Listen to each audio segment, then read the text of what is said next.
रेलिया बैरन पिया का लिए जाए रे, रेलिया बैरन पिया का लिए जाए रे, जौने टिकसवा से पिया मोरे जैयन, जौने टिकसवा से पिया मोरे जैयन, ऐबर से पनिया टिकस गली जाए रे, ऐबर से पनिया टिकस गली जाए रे।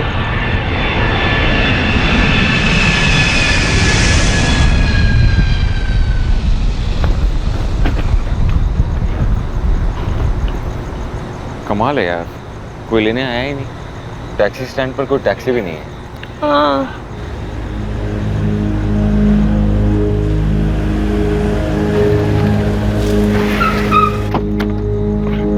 सॉरी भैया, सॉरी सॉरी सॉरी, लेट हो गया। कोई बात नहीं। भाभी चल रहे।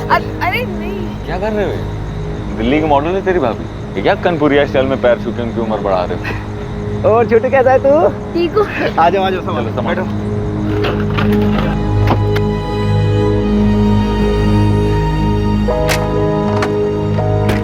रेलिया बैरन पिया का लिए जाए रे, रेलिया बैरन पिया का लिए जाए रे, जौने टिकसवा से पिया मोरे जैयन, जौने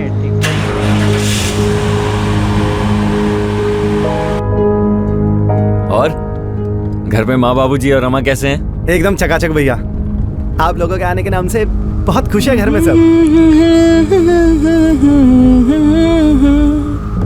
तुम्हारी माँ हमेशा यही गाना गाती थी ना? हाँ, पहले वो फोक सिंगर, यही कानपुर के पास अमोली में। हाँ पता है, तुम्हारे माँ का मायका भी यही है ना, तभी तो तुमने मुझसे शादी की, ताकि अपने माँ के मायके को अपना ससुराल बना सको। क्यों?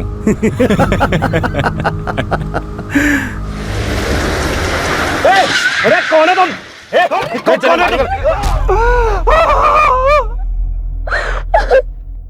संतोष अपनी पत्नी शगुफ्ता और बेटे कबीर के साथ कानपुर आया हुआ था अपने घर, अपने परिवार वालों से मिलने। सबका मन उत्साह से भरा हुआ था, लेकिन उन सब की खुशियां एक अंधेरे सपने में तब्दील हो गईं जब रात के अंधेरे में कुछ अज्ञात लोगों ने उन सब पर हमला कर दिया और शगुफ्ता को अपने साथ लेकर चले गए। क्या इस हमले के पीछे वहां के लोकल गुंडों का हाथ था, या फिर यह हमला एक सोची समझी साजिश थी? ऐसी साजिश जो बहुत चालाकी से रची और निभाई गई थी। कौन था इस साजिश के पीछे और कहां थी शगुफ्ता? इन 24 घंटों में शगुफ्ता के परिवार में बहुत कुछ बदल गया था।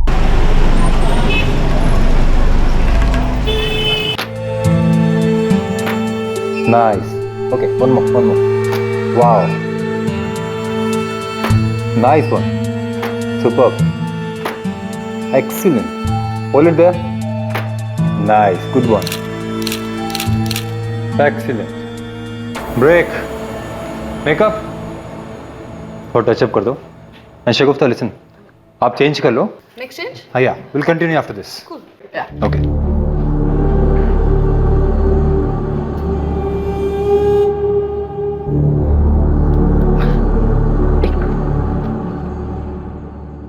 संतोष, तुम कब आए? जब तुम अपना मेकअप ठीक करवा रही थी। स्टॉप इट, तुम फिर शुरू हो गए? जेलस हबी? यार तुम्हें कोई छूता है ना तो तुम्हें बहुत गुस्सा आता है, पता है बाबा, लेकिन ये मेरा प्रोफेशन है ना। हाँ, एनीवे ये सब छोड़ो, तुम बताओ क्यों आए थे? क्यों आए थे मतलब? 10 बजे की फ्लाइट है। हाँ तो फ्लाइट रात को 10 बजे की है ना, तो अभी बस 2 ही बजे होंगे। हाँ, मैंने सोचा कि इस टाइम पे हम दोनों साथ में जाके माँ बाबूजी के लिए कुछ ले लेते हैं। वैसे डोंट वरी, मैंने माँ बाबा दिवाकर और रमा के लिए शॉपिंग ऑलरेडी कर दी। कब? जब तुम अपना बिजनेस आगे बढ़ाने में बिजी थे। Thank you. अच्छा चलो, अब तुम जाओ, मुझे लेट होना। चल, see you soon. Bye bye.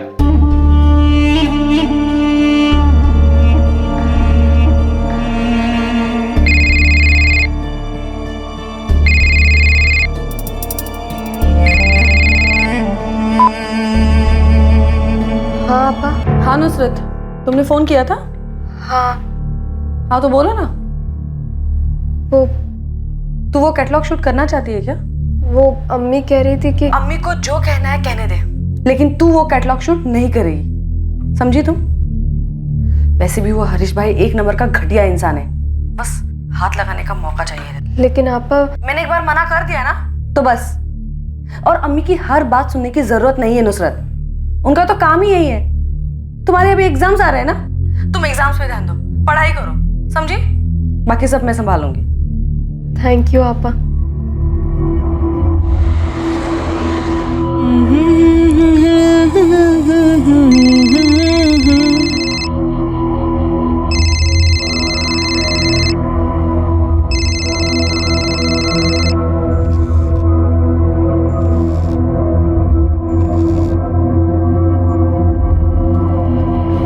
तुझे शूट पे जाना था, गई क्यों नहीं तू? मैं पूछ रही हूँ शूट पे क्यों नहीं गई? वो शगुफ्ता आपा ने मना किया है। तुम्हारी शगुफ्ता आपा को अपने अलावा किसी और की चिंता है? अम्मी, मुझे हरीश भाई के लिए मॉडलिंग नहीं करनी। गंदी नजर है उनकी। वो मुझे जानबूझ के टच करते हैं। टच करने से मैली हो जाएगी तू। लेकिन अम्मी, मुझे मॉडलिंग ही नहीं करनी है। मुझे अपनी पढ़ाई पूरी करनी है, कुछ अच्छा करना है। तू समझती क्यों नहीं है? अगर तू काम नहीं करेगी तो पैसा कहाँ से आएगा और घर कैसे चलेगा फिर? लेकिन अम्मी, शगुफ्ता आपा तो सब संभाल रही है। घर का खर्चा, मेरी पढ़ाई का खर्चा। हम अच्छे से तो रह रहे हैं। अच्छे से रहने में और आलीशान तरीके से रहने में फर्क होता है। और तुझे करना क्या है? सिर्फ कैमरे के सामने खड़े होकर फोटो खिंचाने हैं बस। नहीं अम्मी, मुझसे नहीं होगा। और शगुफ्ता आपा ने भी मना किया है। वो गुस्सा हो जाएंगी।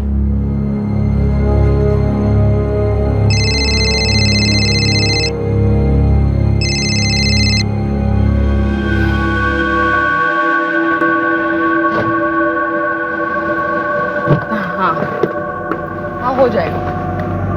हाँ हाँ, मैं बस नीचे हूँ। हाँ, ऊपर ही आ रही हूँ मैं। हाँ हाँ इकबाल, तुम यहाँ पर क्या कर रहे हो? ना तेरी अम्मी फोन उठा रही है और ना ही तेरी बहन। इकबाल, तुम्हें जो भी बात करनी है ना, अम्मी से बात करो। मेरी बहन को बीच में घसीटने की जरूरत नहीं है, समझे तुम? और मेरा पीछा करना बंद कर दो, वरना मुझसे बुरा कोई नहीं होगा, मैं बता दे रही तुम्हें।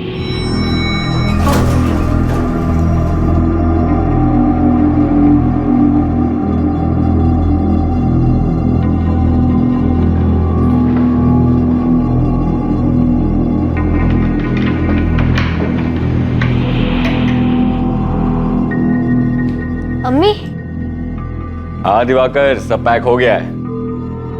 अब तो निकलेंगे बस थोड़ी देर में। हाँ हाँ भैया, आइए ना। आपके और भाभी के लिए बहुत ही बढ़िया इंतजार किए हैं हम। और जानते हैं, माँ बाबूजी बहुत ही वेट कर रहे हैं आपका। हाँ हाँ, अब तो पहुंच ही रहे हैं बस। जी भैया, प्रणाम।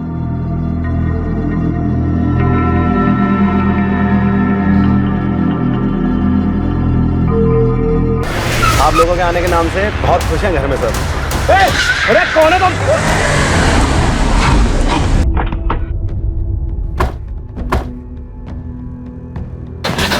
ऑफिसर कहाँ है? क्या हुआ? अरे वो लोग। क्या हुआ? क्या बात है? सर वो लोग मेरी पत्नी को उठा के ले गए सर। मैं बहुत डर गया था। मुझे लगा कहीं वापस आके फिर से हमें कोई नुकसान पहुंचाने की कोशिश ना करे। बड़ी मुश्किल से अपने घर पहुंचा सर। सबसे पहले अपने बेटे कबीर को घर पे छोड़ा और जब पुलिस स्टेशन आ रहा था तो मेरा भाई दिवाकर मिला। अरे दिवाकर! अरे भैया! और हम यहाँ आ गए सर। कार का मॉडल, कलर और नंबर क्या है? आपकी पत्नी की आपके पास फोटो है क्या? हाँ सर, मेरे सर तो मोबाइल में थी, वो उन लोगों ने छीन ली सर। सर मेरे मोबाइल में है सर। हाँ। ये इसमें सर मेरी कार की फोटो भी है सर, जिसमें वो भाभी को लेके गए। कौन से?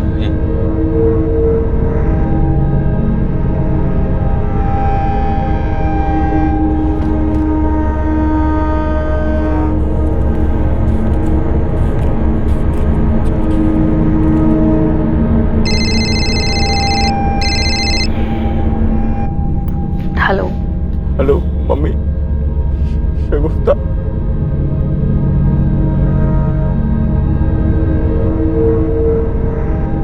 क्या हुआ अम्मी?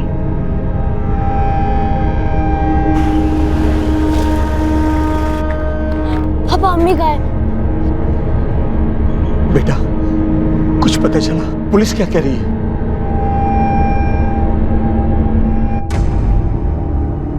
शगुफ्ता की खोज बड़े पैमाने पर की जा रही थी। जगह जगह नाकाबंदी लगा दी गई थी, बैरिकेड लगाए जा रहे थे। सभी कार्स को बारीकी से चेक किया जा रहा था। हिस्ट्री शीटर से भी पूछताछ की जा रही थी। जी सर। कुछ पता चला? हर नाके पर हर जगह चेक किया सर। पर कुछ पता नहीं चला। वहाँ भी चेक किया जहाँ ये सब हुआ था। हिस्ट्री शीटर से कुछ मिला? सर वो लोग भी यही कह रहे हैं कि उन्हें नहीं पता कि ये काम किसने करवाया या किस गैंग का काम है। हो सकता है कोई नया गैंग हो। कार की क्या अपडेट है? नो सर, कार अभी तक मिली नहीं। संतोष और शगुफ्ता रात को 2 बजे एयरपोर्ट पहुंचे। एयरपोर्ट के बाहर से दिवाकर की गाड़ी में वो घर की तरफ जा रहे थे, जो कि शांति नगर में। सर एयरपोर्ट से शांतिनगर पहुँचने में दिन के ट्रैफिक में तकरीबन 45 मिनट लगते हैं। रात में तो 20 मिनट से ज़्यादा नहीं लगना चाहिए। जब ये अटैक हुआ मेरे ख्याल में तब 2:30 बज रहे होंगे। और उसके बाद जैसा कि संतोष ने बताया, जी हाँ सर, फिर ये लोग कार लेकर कानपुर से फतेहपुर की तरफ बढ़े। संतोष और उसके बेटे कबीर को कार से उतार दिया। उस वक्त करीब 3 बजे होंगे। फिर 5 बजे ये लोग पुलिस स्टेशन आए। 3 से 5 के बीच में ये गुंडे शगुफ्ता और कार को लेकर फतेहपुर होते हुए निकल गए होंगे, प्रयागराज, बनारस या फिर कहीं भी। एक काम करो, शगुफ्ता और कार का फोटो आसपास के शहरों में डिस्ट्रिक्ट में भिजवा दो। एयरपोर्ट के आसपास पूछताछ करो, सीसीटीवी चेक करो। हो सकता है कोई बंदा इनको एयरपोर्ट के पास से ही फॉलो कर रहा हो। कार का नंबर और मॉडल आसपास के सभी गैरेज में भिजवा दो। शायद कार को बेचने की भी कोशिश हो। किसी ना किसी ने तो इनको देखा होगा। खबरी को भी काम पे लगा दो। बैठ जा। पुलिस ढूंढ रही है नुसरत, लेकिन कुछ पता नहीं चल पा रहा है। अरे काली बिना शक्कर वाली चाय लाओ हमारे लिए। कहा है हमारी डाइट खराब करने बतौली हो। जीजू मुझे बहुत डर लग रहा है। आप लोग पुलिस पर प्रेशर डालिए ना। पता नहीं आपा किस हाल में होंगे।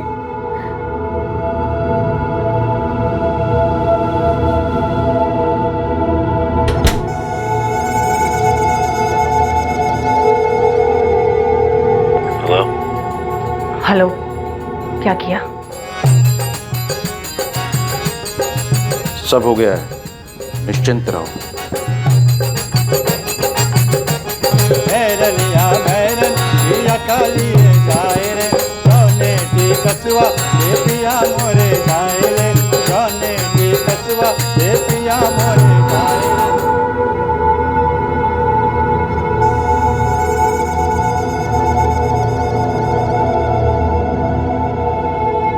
कुछ पता चला क्या सर? पूरा 1 दिन हो गया शगुफ्ता को किडनैप हुए। अरे आप लोग कर क्या रहे हैं सर? पता नहीं वो लोग क्या कर रहे होंगे शगुफ्ता के साथ। देखिए, हम पता करने की पूरी कोशिश कर रहे हैं। हमें लग रहा है वो शगुफ्ता को लेकर कानपुर से निकल चुके हैं। वैसे हमने आसपास के स्टेट की पुलिस को अलर्ट कर दिया है।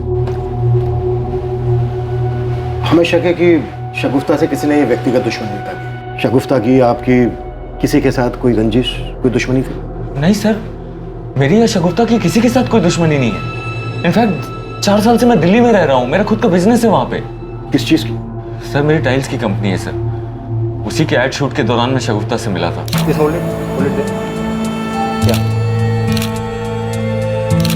Very nice, very nice.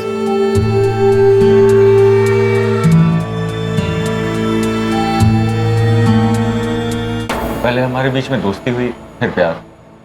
कुछ ही दिनों के बाद मैंने उससे शादी के लिए कहा और वो मान गई। फिर हमने शादी कर ली सर 2 साल पहले। 2 साल पहले? जी सर। और आपका बेटा कबीर? वो कबीर इनका बेटा नहीं है सर। वो शगुफ्ता भाभी और उनके पहले पति का बेटा है। 1 नंबर का घटिया इंसान है सर वो। सर इकबाल नाम है उसका। ये इकबाल ऐसा कुछ कर सकता है? वो क्यों करेगा सर? तो हमारी शादी के काफी साल पहले से ही शगुफ्ता और इकबाल अलग रहने लगे थे।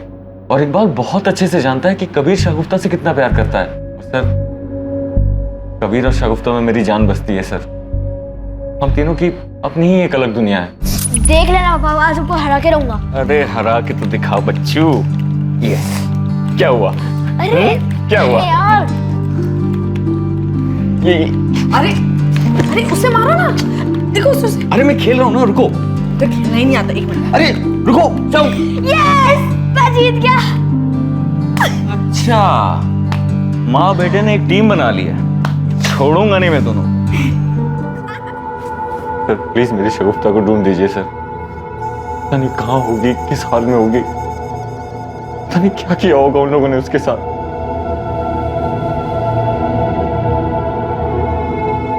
पापा वो लोग अम्मी को कहाँ ले गए? अम्मी कब मिलेगी? मिल जाएगी बेटा, बहुत जल्द मिल जाएगी।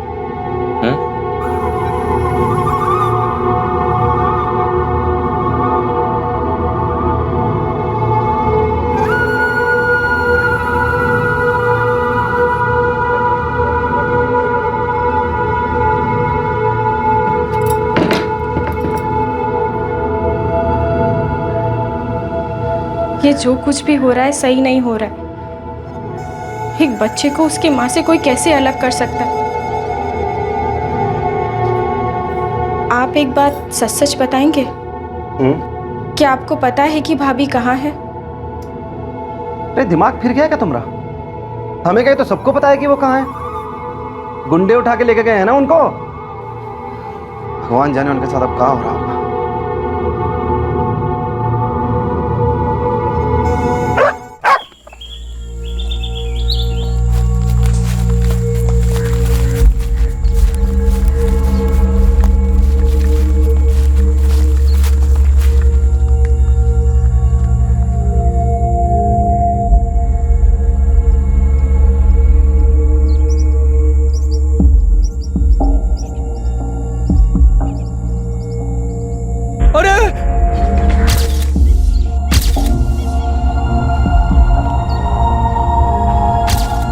चेहरा साफ करो इसका।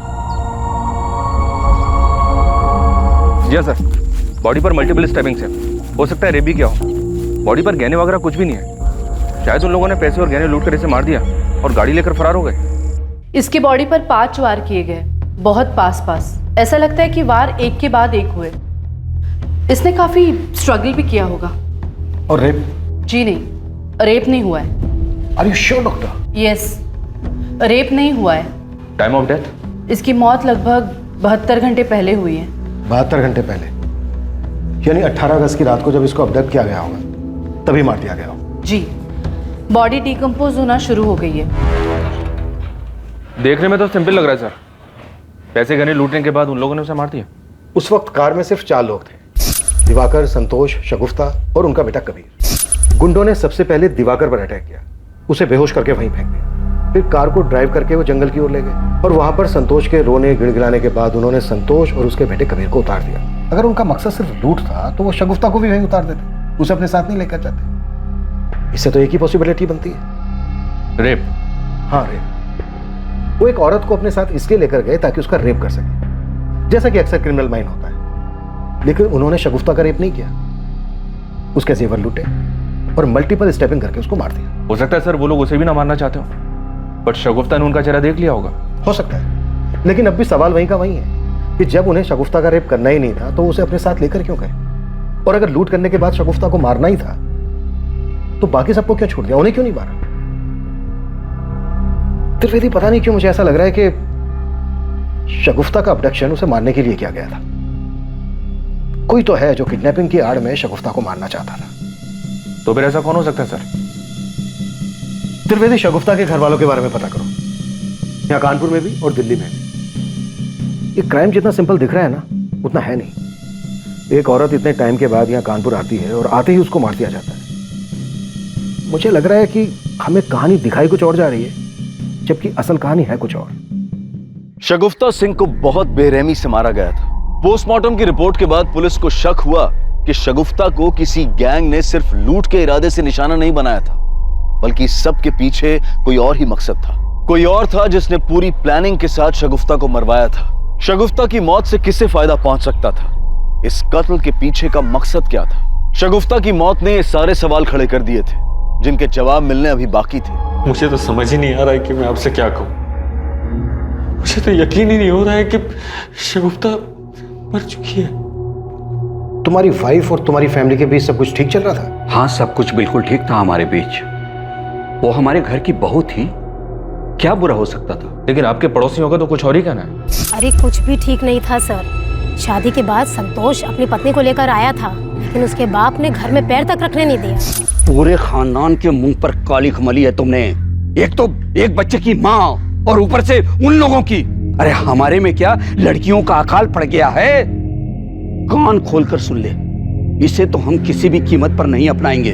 और अगर तूने इसे तलाक नहीं दिया ना तो तुझसे भी सारे रिश्ते तोड़ लेंगे, याद रखना। तू अपनी औलाद से कोई कब तक नाराज रहे। और शगुफ्ता बहुत अच्छी लड़की थी। तो आपने उसे माफ कर दिया था? हाँ, माफ कर दिया था।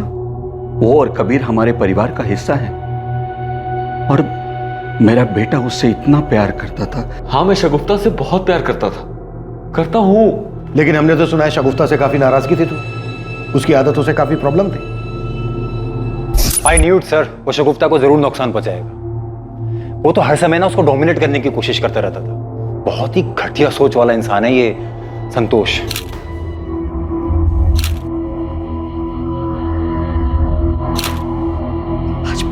What is this, शगुफ्ता? मैंने तुमसे सुबह ही कहा है ना, मुझे तुम्हारे ऐसे ऐसे कपड़े पहनना बिल्कुल पसंद नहीं है। मैंने भी तुमसे कहा था ना कि तुम मेरे पति हो और मैं तुम्हें पूरी रिस्पेक्ट और प्यार दूंगी, बस तुम मेरे काम में दखल मत देना। तुमसे शादी करने से पहले भी तो मैं मॉडल ही थी ना। देखो, मेरे लिए मेरा काम बहुत इंपॉर्टेंट है, इसलिए तुम इस बात को ज्यादा आगे मत बढ़ाओ। सर, अगर मैं ये कहूं कि मुझे शगुफ्ता के कपड़ों से कोई प्रॉब्लम नहीं थी तो ये झूठ होगा। मुझे प्रॉब्लम थी और उसे भी ये पता था। सर, मैंने आज तक अपने दिल की कोई भी बात उससे नहीं छुपाई थी। शगुफ्ता की माँ एक छोटी बहन भी है ना, शगुफ्ता का उनके साथ कैसा रिश्ता था? सर, उसकी छोटी बहन नुसरत में शगुफ्ता की जान बसती थी और अपने माँ से भी शगुफ्ता बहुत प्यार करती थी।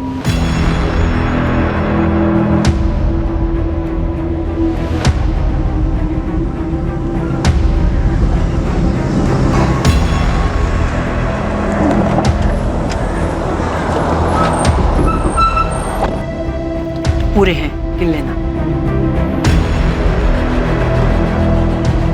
मैं जानती हूँ मेरी बेटी को किसने मारा। इकबाल ने मारा है मेरी बेटी को। इकबाल ऐसा क्यों करेगा? संतोष का तो कहना है कि शगुफ्ता और इकबाल काफी पहले ही अलग हो गए थे। हाँ, अब वो अलग रहते थे, लेकिन शगुफ्ता ने संतोष से मिलने के बाद इकबाल से डाइवोर्स के लिए अप्लाई किया था। वो संतोष के साथ शादी करना चाहती थी, लेकिन इकबाल उसे तलाक देने के लिए तैयार ही नहीं था। वो तो बौखलाया हुआ था।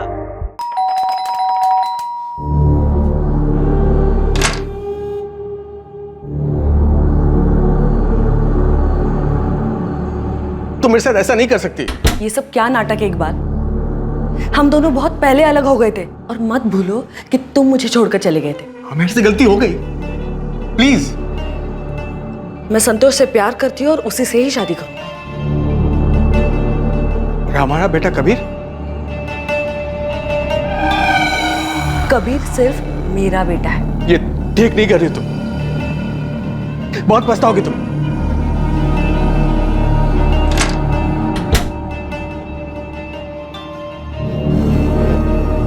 मैंने बहुत प्यार से पाला था सर अपनी बच्ची को।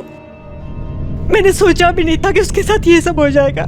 आपका नाम रागनी है और आपकी दोनों बेटियों का नाम शगुफ्ता और नुसरत। जी, मैं यही कानपुर के पास अमोली की रहने वाली हूँ। फोक सिंगर थी, अभी भी कभी कभी गा लेती हूँ। प्रोग्राम के दौरान शगुफ्ता के अब्बू अशफाक से मेरी मुलाकात हुई। मुझे प्यार हो गया और हमने शादी कर ली। शादी के 3 साल बाद मेरे हस्बैंड की डेथ हो गई। सर, मैं ही जानती हूँ कि मैंने अपने दोनों बच्चियों को कैसे पाला है। रागनी जी, इस हिसाब से तो आपकी छोटी बेटी बहुत छोटी है। जी, नुसरत मेरे जेठ की बेटी है। जब ये 3 साल की थी तब मैंने इसे गोद लिया था। शगुफ्ता की शादी हो गई थी, मैं अकेले पड़ गई थी, इसलिए मैंने इसे गोद लिया था। सर, मैंने दोनों बच्चों को बहुत प्यार से पाला है। आप उस इकबाल को पकड़िए सर। कहाँ मिलेगा ये इकबाल?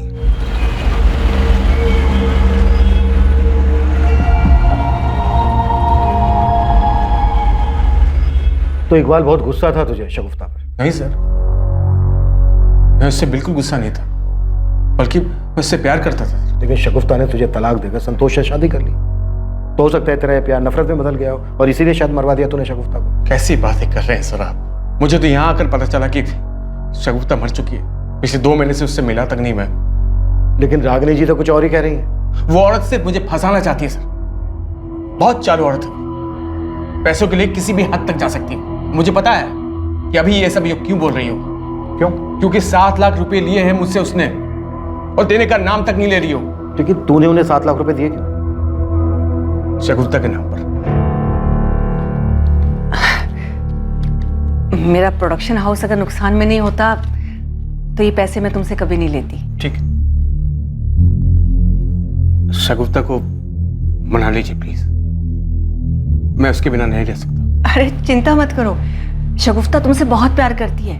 मैं बात करूंगी ना उससे, और संतोष के साथ शादी मैं होने नहीं दूंगी। इस बात को 2 साल हो गए सर। शगुफ्ता की शादी भी हो गई, अब वो औरत ना मेरे पैसे लौटा रही है न मेरे फोन का जवाब दे रही। शगुफ्ता की माँ शगुफ्ता की हत्या का इल्जाम तेरे सर पे लगा रही है और तू यहाँ अपनी कुछ अलग ही कहानी सुना रहा है। कोई कहानी नहीं सुना रहा सर, कहानी सुनाना तो उस रागिनी का काम है। कुछ काम हम तो करती नहीं औरत, सिर्फ पैसे के लिए शगुफ्ता के पीछे पड़ी रहती थी। मैं बोल रहा हूँ बहुत चालू औरत है वो सर। शगुफ्ता 14 साल की थी ना, तब से उसने उसे काम पर लगा दिया था।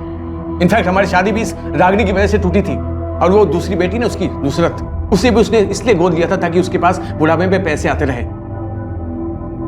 पैसों के लिए सर वो किसी भी हद तक गिर सकती है। आपा ये देखो इसकी शक्ल। तुम दोनों क्या खिकी कर रहे हो? इस मैगजीन में बात की है मैंने, अच्छे पैसे देने हैं मॉडलिंग के। अम्मी आप जानती है ना मैं ऐसे शूट नहीं करती। हाँ तो तुझे कौन कह रहा है? नुसरत करेगी ना। अम्मी नुसरत ये सब बिल्कुल नहीं करेगी। जब ये मॉडलिंग करना ही नहीं चाहती है तो आप इसके पीछे क्यों पड़ी है? तू अपना मुंह बंद रख। खुद तो शादी करके सेट हो गई, अब हमारे घर का क्या होगा, कैसे गुजारा होगा, सोचा कभी? किस चीज की कमी है आपको?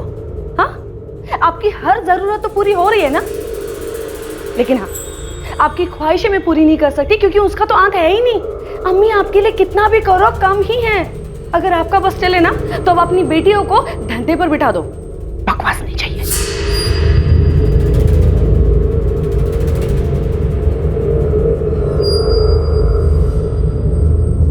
हाँ हाँ आप चिंता मत कीजिए, आ जाएगी। सुन, दिल्ली से हरीश भाई का फोन था। पिछली बार तो एडजस्ट कर लिया था उसने, इस बार नहीं गई तो प्रॉब्लम हो जाएगी। लेकिन अम्मी अभी अभी तो शगुफ्ता आपा का इंतकाल हुआ और अभी आप मुझे ये सब कह रही हैं। तेरी शगुफ्ता आपा नहीं है इसलिए तो कह रही हूँ। अब घर को कौन संभालेगा? तुझे ही संभालना पड़ेगा ना। देख तू भले ही मेरे लिए कुछ मत कर, अपने लिए भी कुछ मत कर, लेकिन वो मासूम कबीर, उसकी जिम्मेदारी तो हमारे ऊपर है ना। टिकट्स करवा दें तुम्हारी, पैकिंग कर लो। आप नहीं आएंगी? नहीं, मुझे यहाँ कुछ काम है। कबीर थोड़ा सा खा लो बेटा।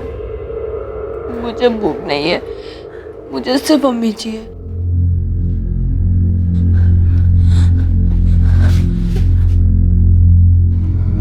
पापा अम्मी का है, मुझे सिर्फ अम्मी चाहिए।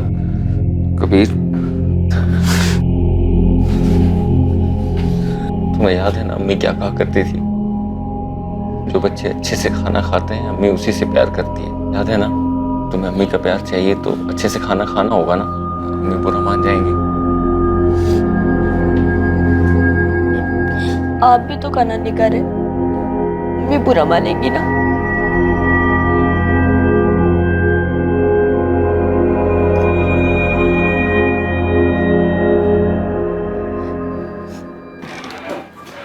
जी सर। कार का कुछ पता चला? नहीं सर, कानपुर के बॉर्डर के पास हर जगह पता कर लिया। और इकबाल का? जी हाँ सर, इकबाल के बारे में पता करवाया। काफी रसिक मिजाज का आदमी है, ड्रिंक्स करता है, कभी कभी औरतें भी आती है उसके पास। कबीर 8 साल का था जब शगुफ्ता और इकबाल अलग हुए थे। ये कॉल रिकॉर्ड्स आ गए सर, ये देखिए। इकबाल रागिनी और नुसरत को बार बार कॉल कर रहा था सर, और शगुफ्ता को भी। हो सकता है अपने 7 लाख रुपए वापस लेने के लिए पीछे पड़ा। सर फैमिली के बाकी मेंबर्स तो क्लीन है, पर इस रागिनी का कुछ झोल लग रहा है। ये देखिए सर, ये रागिनी यहाँ कानपुर में किसी के रेगुलर टच में थी, किसी शैलेंद्र नाम के आदमी के। और जिस रात शगुफ्ता यहाँ कानपुर में आई थी उस रात भी इसने शैलेंद्र को 8 बार कॉल किया था। हाँ मैंने किया था फोन। शैलेंद्र मेरा चचेरा भाई है। कमाल है, चचेरा भाई है तो आपने इतने सालों से अपने चचेरे भाई से कांटेक्ट क्यों नहीं किया? जहां तक मैं देख पा रहा हूँ पिछले 2 महीने से ही आप दोनों के बीच बातचीत हो रही है। असल में ये भी एक फोक सिंगर है, लेकिन यहाँ कानपुर में रहकर कोई क्या कमाएगा। मैंने इससे कहा था कि दिल्ली में आ जाओ, मेरे साथ काम कर लो। सर क्या एक बहन अपने भाई के लिए इतना भी नहीं कर सकती? हम तो गाने बजाने वाले लोग हैं साहब, लेकिन यहाँ फिल्मी गानों के आगे अब लोग हमें पूछते ही कहाँ हैं।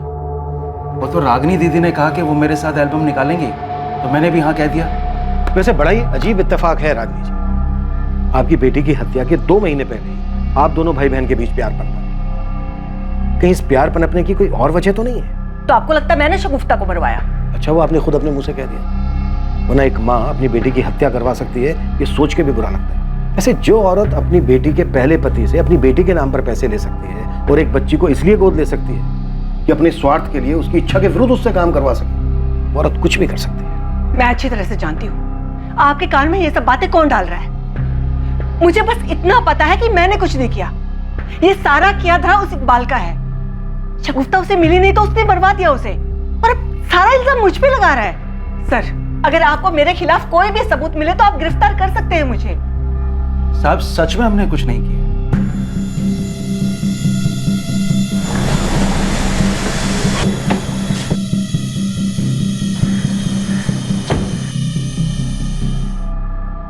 संतोष, ये रागनी और इकबाल का क्या चक्कर है? शगुफ्ता की हत्या का इल्जाम दोनों एक दूसरे के सर पे लगा रहे हैं। पता नहीं सर, शगुफ्ता अपनी छोटी बहन नुसरत से बहुत प्यार करती थी। अपनी माँ से कुछ खास प्यार नहीं था उसे, पर वैसा कोई झगड़ा भी नहीं था। हाँ, अक्सर नुसरत को लेकर दोनों के बीच में कहासुनी हो जाती थी। और इकबाल? घटिया आदमी है सर, अक्सर मारपीट किया करता था शगुफ्ता के साथ, इसलिए दोनों अलग हुए थे। लेकिन सर, मुझे ये नहीं समझ में आ रहा है कि ये 2 साल बाद क्यों उसका मर्डर करवाएगा। शगुफ्ता ने तुम्हारे साथ शादी की, हो सकता है वो इस बात को लेकर गुस्से में।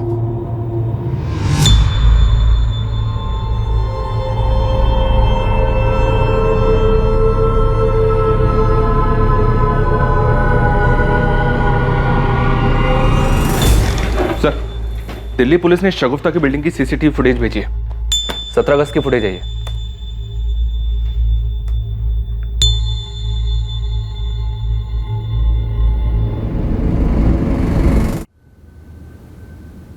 इकबाल, तूने तो हमसे कहा था कि तू शगुफ्ता से पिछले 2 महीने से नहीं मिला है।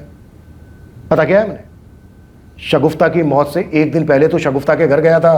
हाँ सर, मैं वहां पर गया था क्योंकि रागिनी न मेरा फोन उठा रही थी न मेरे पैसे लौटा रही थी, तो शगुफ्ता से यही कहने गया था मैं। अगर तू सिर्फ पैसों की बात करने गया था तो ये क्या है? क्या है ये? अब आगे भगेगा या आगे की कहानी भी दिखाऊं? शगुफ्ता, देख, जहां पैर होता है ना, वहीं इतना गुस्सा होता है। मैं जानता हूं तुम मुझसे बहुत प्यार करती है ना? दिमाग खराब हो गया तेरा? हाँ, मेरे दिल में तेरे लिए कुछ भी नहीं है, न प्यार न गुस्सा न नफरत, कुछ नहीं, समझा तू? तू झूठ बोल रही है, मुझे मालूम है। तू मुझे जलाने के लिए उस संतोष से शादी की। देख, तेरे से अलग होने के बाद तेरी वैल्यू समझाऊं मैं। देख प्लीज, संतोष को छोड़ के मेरे पास आ जा प्लीज। इस गलतफहमी में मत रहना तुम। मैं संतोष से इसलिए शादी करी क्योंकि मैं उससे प्यार करती हूँ, और तेरे लिए ना मेरे दिल में कुछ भी नहीं है। अपने दिमाग में डाल दे, कुछ भी नहीं। सर, मैं शगुफ्ता से बहुत प्यार करता था और वहां सिर्फ मैं उसे मनाने गया था। और वो जब नहीं मानी तो मरवा दिया, ये सोचकर कि अगर वो तेरी नहीं हो सकती तो फिर किसी की नहीं हो सकती। मैं उसे कैसे मरवा सकता? मैं उससे बहुत प्यार करता था, अब भी करता हूं। बहुत मोटी चमड़ी है ना तेरी, ऐसे नहीं मानेगा। द्विवेदी, एकदम ससुराल वाली खातिर करना है। इकबाल ने मारा है शगुफ्ता भाभी को, पुलिस ने पकड़ लिया है उसे। अब्बू? कबीर, मैं तुम्हारा पापा हूं, उस आदमी से तुम्हारा कोई लेना देना नहीं है। आज से मैं ही तुम्हारा पापा और तुम्हारी अम्मी भी।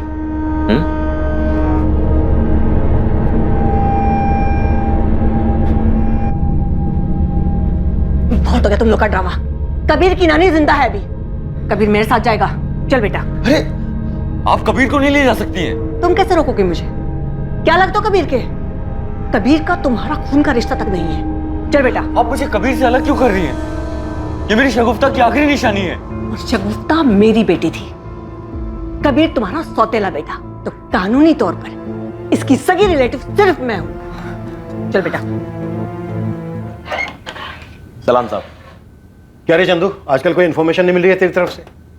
शगुफ्ता की कार कहाँ चली गई ये भी पता नहीं कर पाया तू? साहब, मैं शगुफ्ता की कार क्या, उसका खून ही लेकर आया हूं आपके पास। इकबाल? नहीं, इकबाल नहीं, रागिनी, शगुफ्ता की अम्मी। ये देखिए साहब, ये खास कॉपी आप ही के लिए निकलवाया है। सब बहुत बड़ा हाथ मारा है रागिनी ने शगुफ्ता के मरने के बाद, शायद इसलिए मारा हो शगुफ्ता को। त्रिवेदी, रागिनी को बुला। सर, ये तो फोन ही नहीं उठा रही सर। जिस होटल में रागिनी रुकी थी उस होटल से पता करो इस वक्त वो कहाँ। सर, हेलो, ये रूम नंबर 204 में रागिनी जी से बात करवाइए प्लीज। सर वो तो चेकआउट करके चली गई। व्हाट? क्या हुआ? वो तो चेकआउट करके निकल गई सर। सर, रानी जी कबीर को लेके चली गई हैं सर, उनको रोकिए ना प्लीज, हमें एफआईआर करना है उसके खिलाफ। त्रिवेदी, रागनी के नंबर से पता करो कि उसने कोई कैब बुक की है क्या। हर नाके को अलर्ट करो, किसी भी हाल में ये औरत हमारे यहाँ से निकल लेनी चाहिए। नानी प्लीज मुझे पापा के पास ले चलो, प्लीज प्लीज। चुपचाप बैठे रहो। सर पता चल गया, रागिनी ने स्पीड अप कैब बुक किया, एयरपोर्ट की तरफ गई है। इससे पहले कि वो एयरपोर्ट पहुंचे, अरेस्ट, मूव।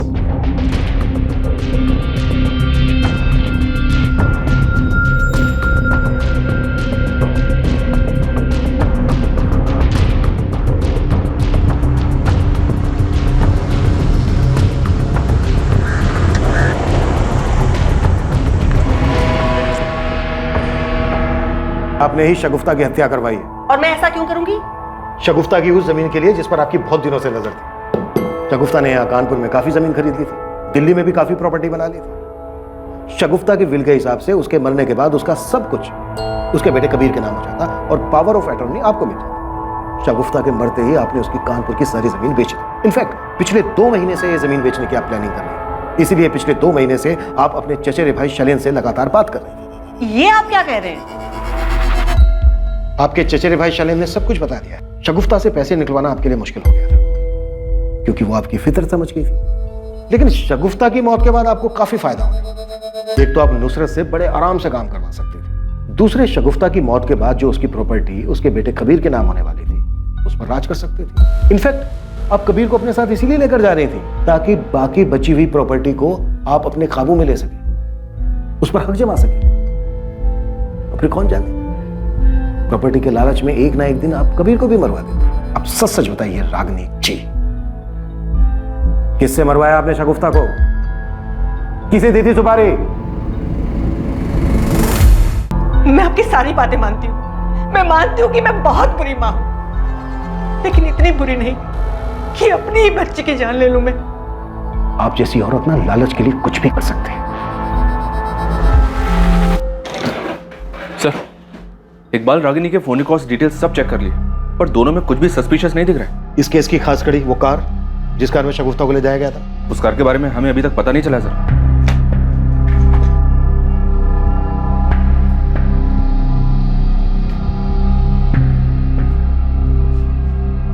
लगता है इस कार को ज्यादा यूज नहीं किया जाता था। मर्डर वाली रात ये कार क्यों यूज की गई होगी? कमाल है दिवाकर, उस दिन अटैकर्स ने तुम पर, तुम्हारी भाभी शगुफ्ता, तुम्हारे भाई संतोष, तीनों पर अटैक किया, लेकिन उन्होंने तुमसे कुछ नहीं लिया। तुम्हारा पर्स, तुम्हारी ज्वेलरी, तुम्हारा मोबाइल फोन, कुछ भी नहीं। क्यों? सर उन लोगों ने तो मुझे पहले ही बेहोश कर दिया था, मुझे तो कुछ पता ही नहीं, और जब होश आया तो मैं रोड पर था। वो तो बाद में मुझे संतोष भैया रास्ते पर मिल गए। अच्छा, ये गुंडे जो तुम्हारी कार लेकर गए वो काफी पुरानी है ना? जी सर, वो मेरे पापा की कार है, 25 साल पुरानी। और तुम्हारे पास तो एक नई बड़ी महंगी कार भी है। उस दिन दिल्ली से तुम्हारी मॉडल भाभी आ रही थी, लेकिन उन्हें लेने के लिए तुमने अपनी नई कार नहीं निकाली, वो पुरानी कार लेकर गए, वो भी वो पुरानी कार जिसे स्पेशली एक ही दिन पहले तुमने ठीक करवाया था। ये बात मेरी कुछ समझ में नहीं आई, समझा पाओगे? हाँ, दिवाकर भैया तो आए थे यहाँ कार ठीक करवाने। कब? 16 अगस्त को। 17 अगस्त को कार ले गए थे। और कुछ कह रहा था वो? वैसा तो कुछ नहीं, बस पूछ रहे थे कि ये कार कितने में बिकेगी। मैंने तो कह दिया कि यहाँ कानपुर में कोई ज्यादा पैसे नहीं देंगे। दिवाकर साहब, पुलिस अपना पूरा होमवर्क करती है, ऐसी हवा में कोई बात नहीं करती। तो आप अपनी पुरानी कार इसलिए लेकर गए ताकि उसमें पुरानी यादें ताजा कर सके, या फिर इसलिए लेकर गए कि नई कार में आप लूट कैसे करवाते हैं, मर्डर कैसे करवाते हैं? क्योंकि आपको अपनी नई कार तो बहुत प्यारी है ना? सर मैंने कुछ अरे नहीं किया। रुकिए, इतनी जल्दी क्या है? बहुत सबूत है हमारे पास। ये रहे दिवाकर साहब आपके कॉल रिकॉर्ड्स। जब हमने आपके कॉल रिकॉर्ड्स दोबारा से चेक किए तो हमारे सामने आया कि अटैक की रात से लेकर अब तक आपको गोंडा से बहुत सारे कॉल आ रहे थे, वो भी एक लैंडलाइन नंबर से। तो हमने सोचा भाई पता किया जाए ये नंबर किसका है जो दिवाकर साहब को इतना परेशान कर रहा है, इतने कॉल कर रहे हैं। तो हमने पता किया तो हमें मालूम हुआ कि ये नंबर तो एक स्क्रैप डीलर का है। हमने उससे पूछा भाई तुम दिवाकर साहब को इतने सारे कॉल क्यों कर रहे थे? तो पता है उसने हमें क्या बताया? वो जो आपकी खानदानी कार थी जिसमें आप अपनी पुरानी यादें ताजा करने गए थे, जिसे पुलिस बेसब्री से ढूंढ रही थी, वो कार उसी ने खरीदी। अब ये बोल, ये सब तूने खुद किया या तेरा बाप भी शामिल है इसमें? क्योंकि तेरे बाप को भी शगुफ्ता पसंद नहीं थी ना।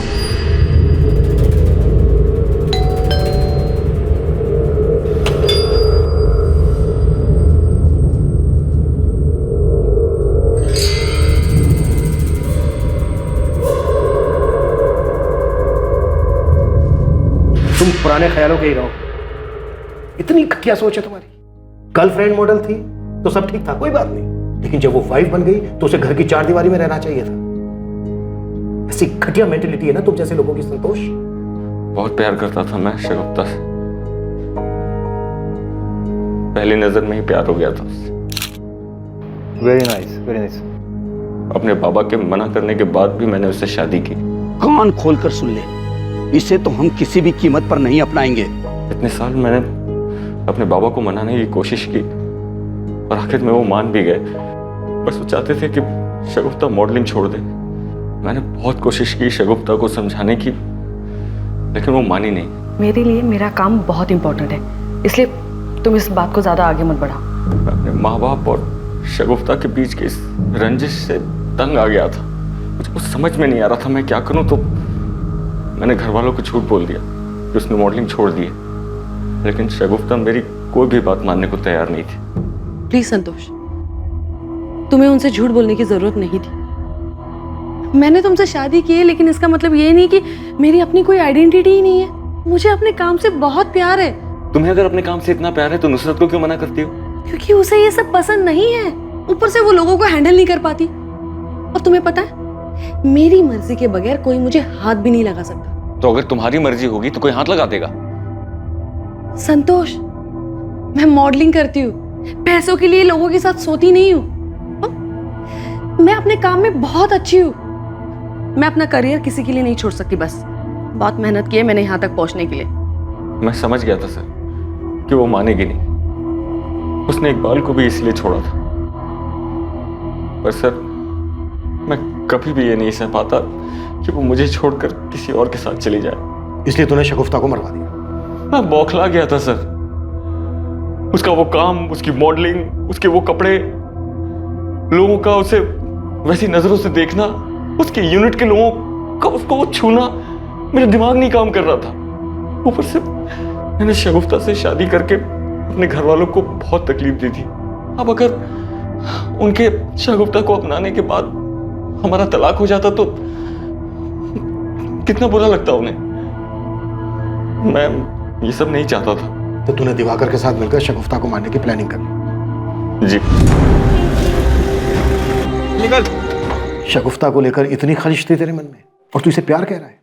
प्यार नहीं था ये। तुझे बस एक खूबसूरत ट्रॉफी वाइफ चाहिए थी जिसे तू दुनिया को दिखा सके। अगर तू सच में प्यार करता ना शगुफ्ता से, तो उसकी इज्जत करता, उसके काम की इज्जत करता, उसके सपनों की इज्जत करता, उसे उसकी खुशी चुनने देता, जबरदस्ती उसे अपने रंग में रंगने की कोशिश नहीं करता। तुझे किसी की जिंदगी से खेलने का कोई हक नहीं था, लेकिन तूने अपनी जिद, गुस्से और जलन की वजह से अपनी ही पत्नी को मरवा दिया। कबीर के सर से उसकी मां का साया छीन दिया। इसके लिए तुझे कभी कानून माफ नहीं करेगा, और न ही कभी कबीर।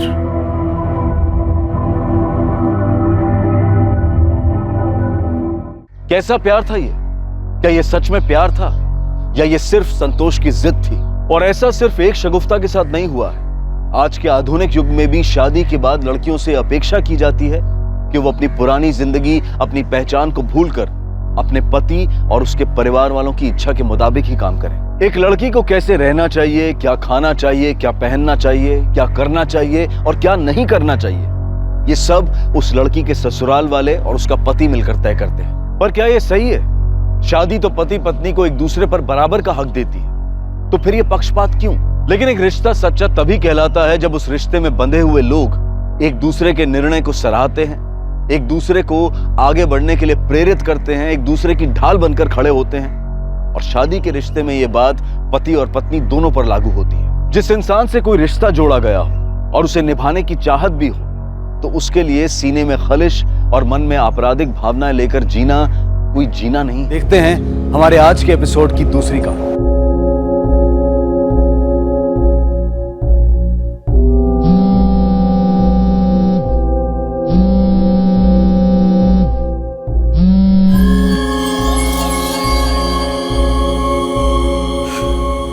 तपन मेरा फोन नहीं उठा रहा है।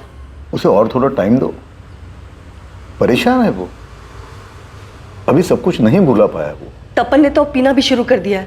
जानता हूं, कल रात को जब देर से लौटा था तो मैंने ही दरवाजा खोला था। खाना गर्म कर दो बेटा, तुम्हारी मम्मी तुम्हारे वेट करते करते सो गई 12 बजे। मैं खा गया। फिर पिया होगा, कुछ खाया नहीं होगा। चलो कुछ खा लो। नहीं खाना।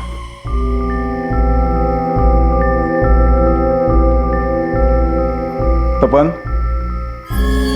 अगर तुझे कोई प्रॉब्लम नहीं तो कल से मैं भी चलूं तेरे साथ पीने? बिना टेंशन मत लो, उसे और थोड़ा टाइम दो। अभी अभी तो ब्रेकअप हुआ उसका आरती के साथ। मेरा बेटा उस आरती के पीछे ना अपनी पूरी जिंदगी बर्बाद कर रहा है। यही बात उसे खुद रियलाइज करने दो, तब जाके इस सबसे बाहर निकलेगा।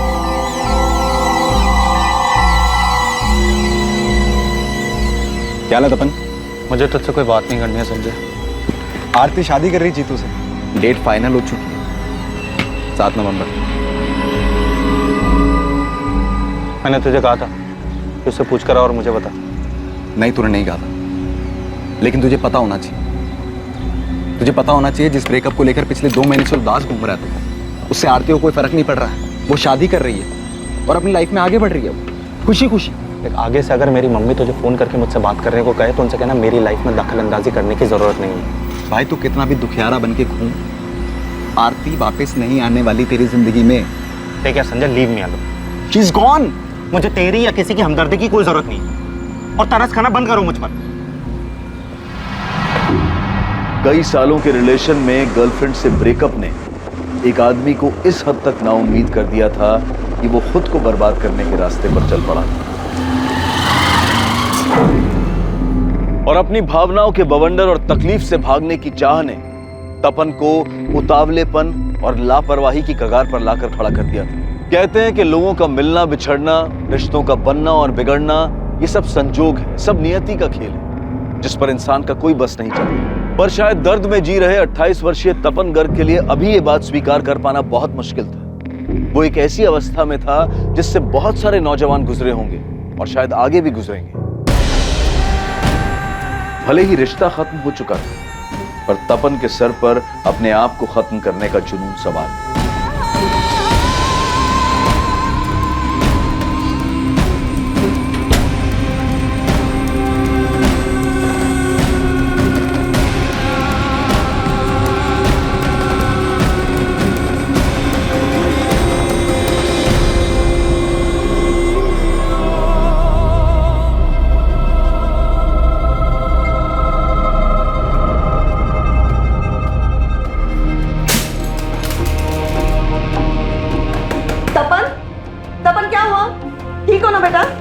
दरवाजा खोलो प्लीज। तपन, कोई चोट तो नहीं लगी ना तुझे?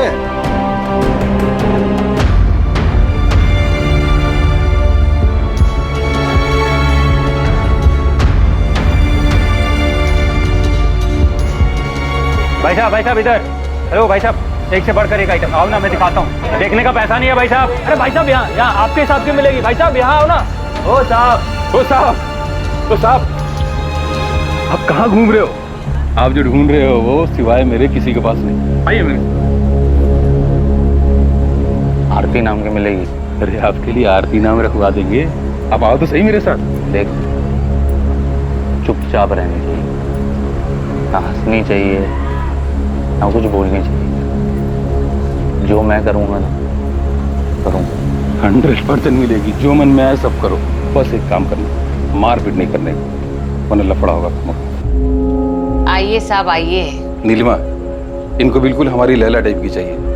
हमारे खास आदमी है, अच्छा रेट लगा दो। देखिए साहब, लैला का 1 घंटे के लिए 800 रुपए है। आप उसे 2 घंटे के लिए लेके जाइए और मुझे 1200 रुपए दीजिए। हाँ।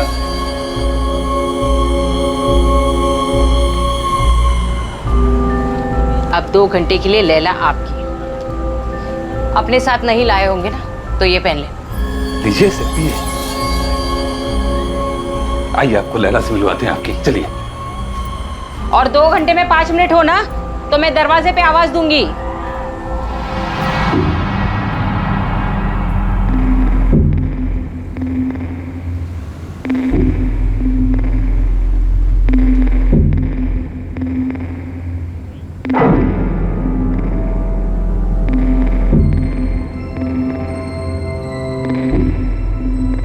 इस वक्त इस कमरे में बैठा तपन गर्ग अपने अंदर की अशांति और निराशा के कारण एक अपराध के क्षेत्र में प्रवेश कर चुका था और आगे चलकर अनजाने में वो एक अपराध का हिस्सा भी बनने वाला था, या फिर संयोग उसका जीवन बदलने वाला था।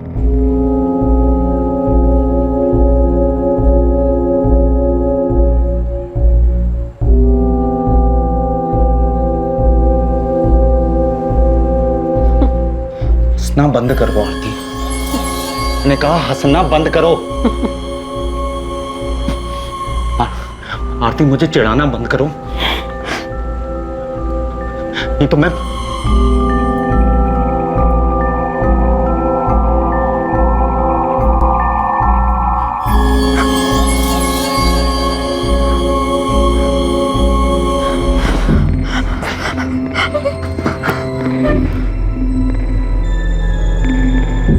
कुछ नहीं करना है मुझे तुम्हारे साथ, कुछ नहीं। रिजेक्ट जानते हो क्या होता है? मुझे तुझे टच भी नहीं करना, कोई फीलिंग्स नहीं है तुम्हारे लिए मेरे अंदर। तुम आरती हो, आरती, तुम मुझे छोड़कर किसी और के साथ शादी कर रही हो, मुझे छोड़कर।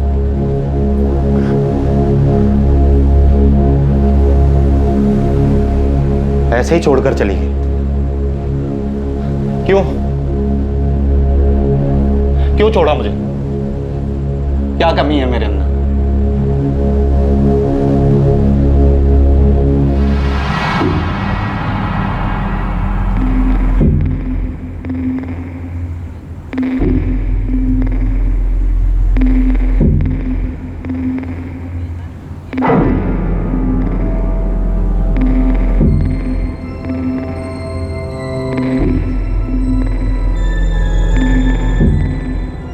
अभी 2 घंटे हुए नहीं है।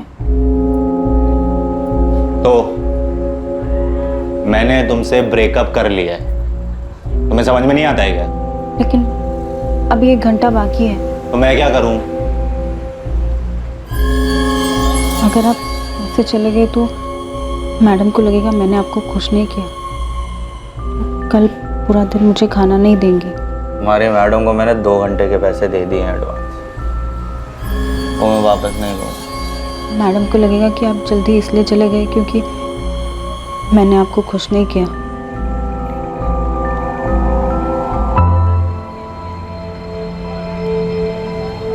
क्या कमी है मुझमें? ऐसे ही छोड़कर चल।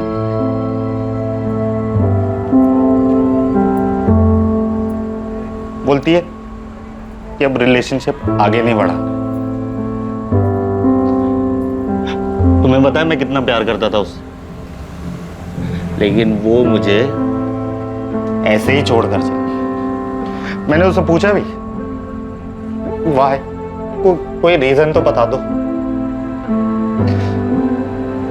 बोलती है थक गई है अब रिलेशनशिप, मुझसे थक गई है, थक गई है।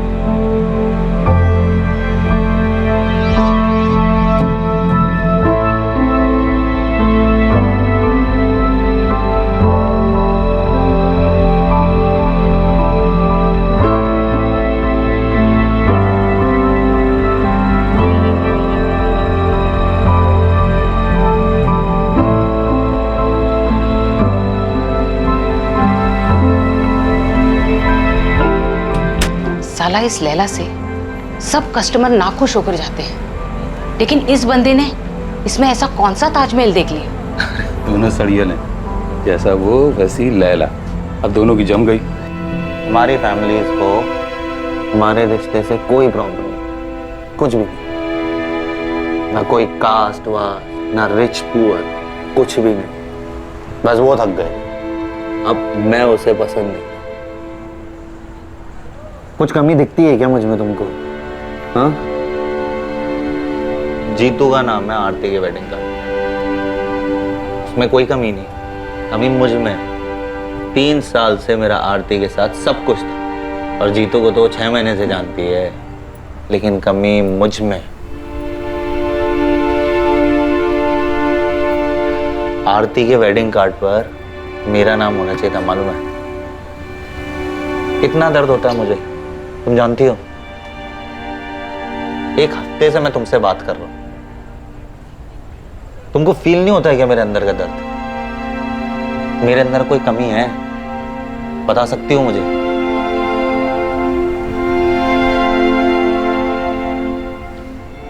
खाना मिलता है तुझे? बस खाना खाओ, पेट भरो, बस। और कोई फीलिंग्स नहीं है ना तुम्हारे अंदर, है ना? मैं खाना नहीं खा पा रहा हूं, सो नहीं पा रहा हूं चैन से, जी नहीं पा रहा हूं, रोज मरने की सोचता हूं, इसलिए चला आता हूं यहाँ नरक में। लेकिन तुमको तो बस खाना ही खाना है ना। मुझे मेरे घर वापस जाना है। और मुझे मेरे घर जाना ही नहीं है, मरना है। आरती मेरी जिंदगी थी, वो चली गई तो मेरी जिंदगी भी चली। मुझे मेरे घर वापस जाना, मुझे यहाँ नहीं रहना। मुझे यहाँ जबरदस्ती लाया गया था। प्लीज मेरी हेल्प कर दो। तुम मुझसे हेल्प मांगो प्लीज।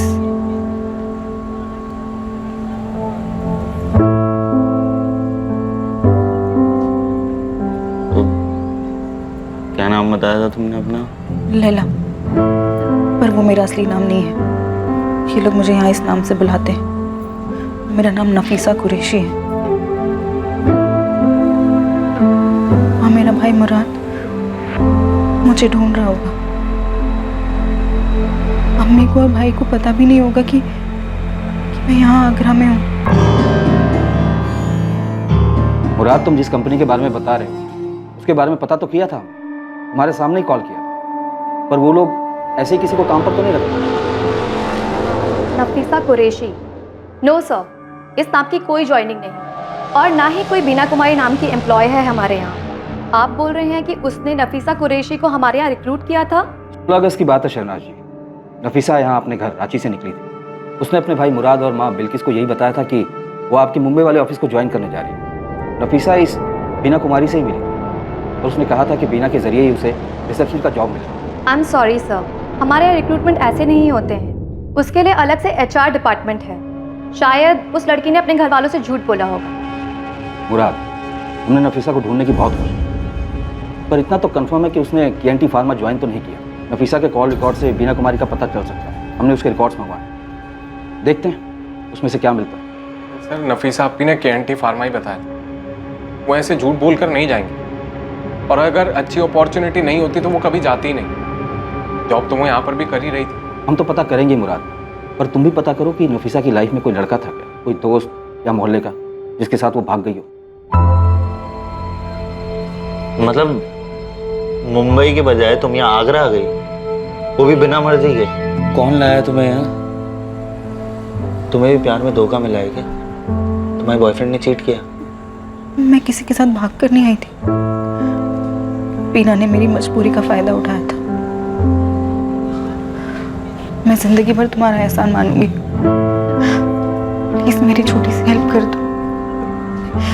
मैं किसी तरह अपने घर, अपनी मम्मी, अपने भाई के पास पहुंच जाऊं।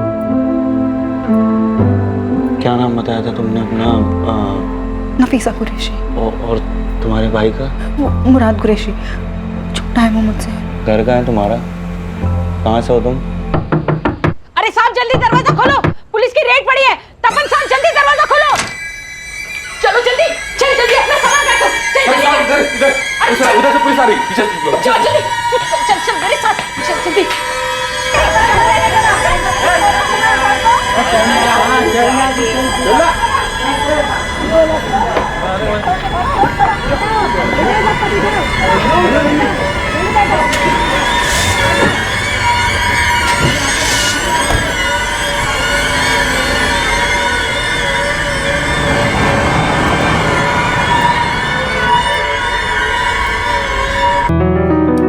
ये ले पराठा, और एक बनाओ या कुछ और खाएगा? बस। ये क्या है, ऐसे ही खा रहा है? आचार खा ले। अरे बस लिया है मैंने मम्मी, बस। चाय चढ़ाई है मैंने, पी के जाना। और सुन, खाना भी रेडी हो रहा है, टिफिन लेते जाना। बहुत दिनों के बाद तुझे ब्रेकफास्ट टेबल पे देखा है ना, लगता है पूरे महीने का ब्रेकफास्ट तुझे एक ही साथ खिला देगी।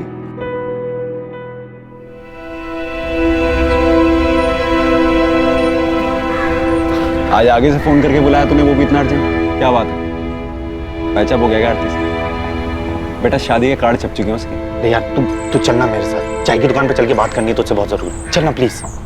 क्या बोल रहा है तू? रेड बढ़ गई?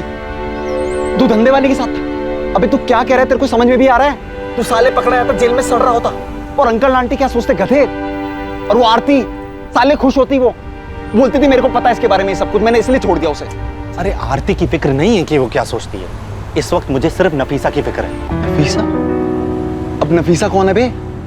इसने भी दिल तोड़ा गया तेरा? 1 हफ्ते पहले मिला उससे, जब रेड बढ़ी थी तब उसी के साथ था। वो धंधे वाली? अरे धंधे वाली मत बोल यार, जबरदस्ती रखा गया उसे। मैं उससे सब पूछ ही रहा था, वो मुझे सब बताती, इससे पहले रेड पड़ गई वहां। सिर्फ इतना पता पड़ पाया है कि उसका एक छोटा भाई है जिसका नाम मुराद है। तो अब तो अपने साले को ढूंढेगा। अबे साले, नफीसा कुरैशी नाम सुनते ही अंकल आंटी बेहोश हो जाएंगे, और जब होश में आएंगे ना, तू बताएगा वो क्या करती है, फिर बेहोश हो जाएंगे वो। अरे मेरे बाप, मुझे उससे शादी नहीं करनी है। मैं तुझे सिर्फ इतना बता रहा हूं कि पिछले 1 हफ्ते से मैं उसी के साथ था, उसे अपना दुख बताया जा रहा था और वो चुपचाप सुन रही थी, कुछ नहीं बोली। लेकिन जब बोली तो सिर्फ इतना बोली कि उसे जबरदस्ती रखा हुआ। इससे पहले मुझे वो कुछ और बताती, वहां रेड पड़ गई। भाई अच्छा हुआ रेड पड़ गई, नहीं तो तेरे दुखियारेपन की डोज डबल हो जाती। बैठ यहाँ। देख मैं खुश हूं कि तू आरती के चक्कर से बाहर निकल गया, लेकिन वापस से किसी नफीसा के चक्कर में अपनी लाइफ मत बर्बाद कर यार। अरे यार संजय, वो मुसीबत में है। तू सुनना, एक काम करना, तू वहां जा, जग्गू से मिल। जग्गू तुझे नीलिमा के अड्डे पे लेके जाएगा, उधर तुझे लैला के बारे में पूछना है। बोल कर भी नफीसा का नाम मत लेना प्लीज यार। मैं तो खिसक गया है क्या? मैं नहीं जाना वहां लैला लैला करने। अरे यार प्लीज यार संजय, वो मुसीबत में है यार, उसे हेल्प चाहिए यार, प्लीज यार। अबे तू मुसीबत में, तेरे को मदद चाहिए यार संजय यार। जा रहा हूं।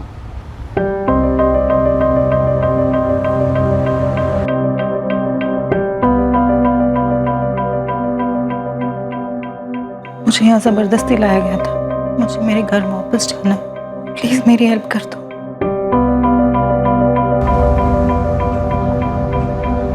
The number you have called is currently switched off.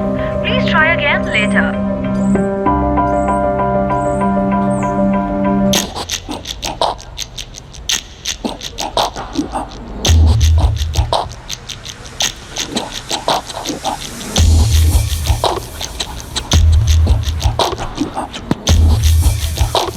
अरे साहब क्या ढूंढ रहे हो साहब? अरे साहब आप जो ढूंढ रहे हो ना, यहाँ भी बंद हो गया है, लेकिन दूसरी जगह चालू है। चलिए मैं दिखाता हूँ। अरे टेंशन मत लो साहब, वो जगह ना बिल्कुल सेफ है, यहाँ का सारा आइटम मिलेगा वहाँ। तुम जग्गू को जानते हो? जग्गू? वो तो भाग गया साहब। बाकी आपको क्या चाहिए?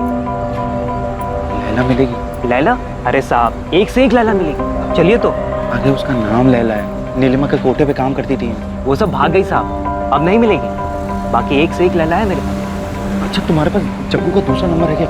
क्या साहब, आपको सिर्फ जग्गू ही चाहिए क्या? वो अब कभी नहीं आएगा। अरे साहब हमारी लैला को एक बार ट्राई तो कीजिए, चलिए मेरे साथ। नहीं तुम जाओ। नहीं मेरे को जान दो, तुम जाओ।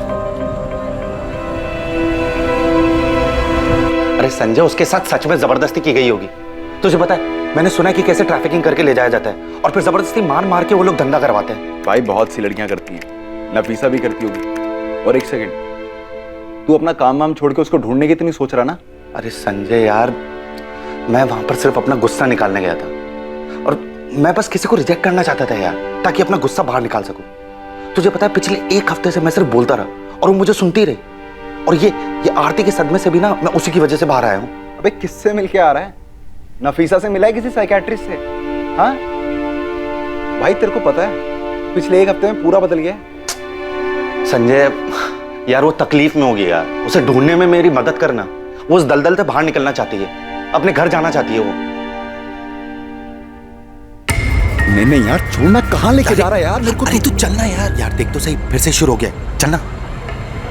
देख नीलिमा का कोठा ना वहां पर आगे जाकर है, लास्ट में। तू भी लास्ट टाइम सोच ले साले, किसी और को बचाने के चक्कर में हम लोग ना फंस जाएं। तू फालतू में यार। बचाने की बाद में सोचेंगे ना, तू चल तो, पहले देख तो सही कि वो है कि नहीं। चल भाई। अरे चलना भाई। मैं क्या बोल रहा हूँ, रेड पड़ी थी तो वो लोग भाग गए थे ना यहाँ से, तो कैसे मिलेगी वो तेरे को? ओ भाई साहब मिलेगी ना, भाई साहब जन्नत की सैर करो, चल जन्नत की वापस। सैर। अरे मजा आ जाएगा भाई साहब। नहीं एक बार देख तो लीजिए। वो नफीसा का कोठा, चलना। अरे भाई साहब आप जैसे अप टू डेट हो बिल्कुल वैसे ही मस्त। नहीं अरे भाई साहब इधर आ जाओ भाई साहब। चलना तू। आइए साहब आइए। रुखसाना, गौरी, जल्दी बाहर आओ। आ रही लड़की आ रही। नीलिमा कहाँ है? यहाँ तो वो चलाती थी ना। पता नहीं, अब तो ये मैं चलाती हूँ।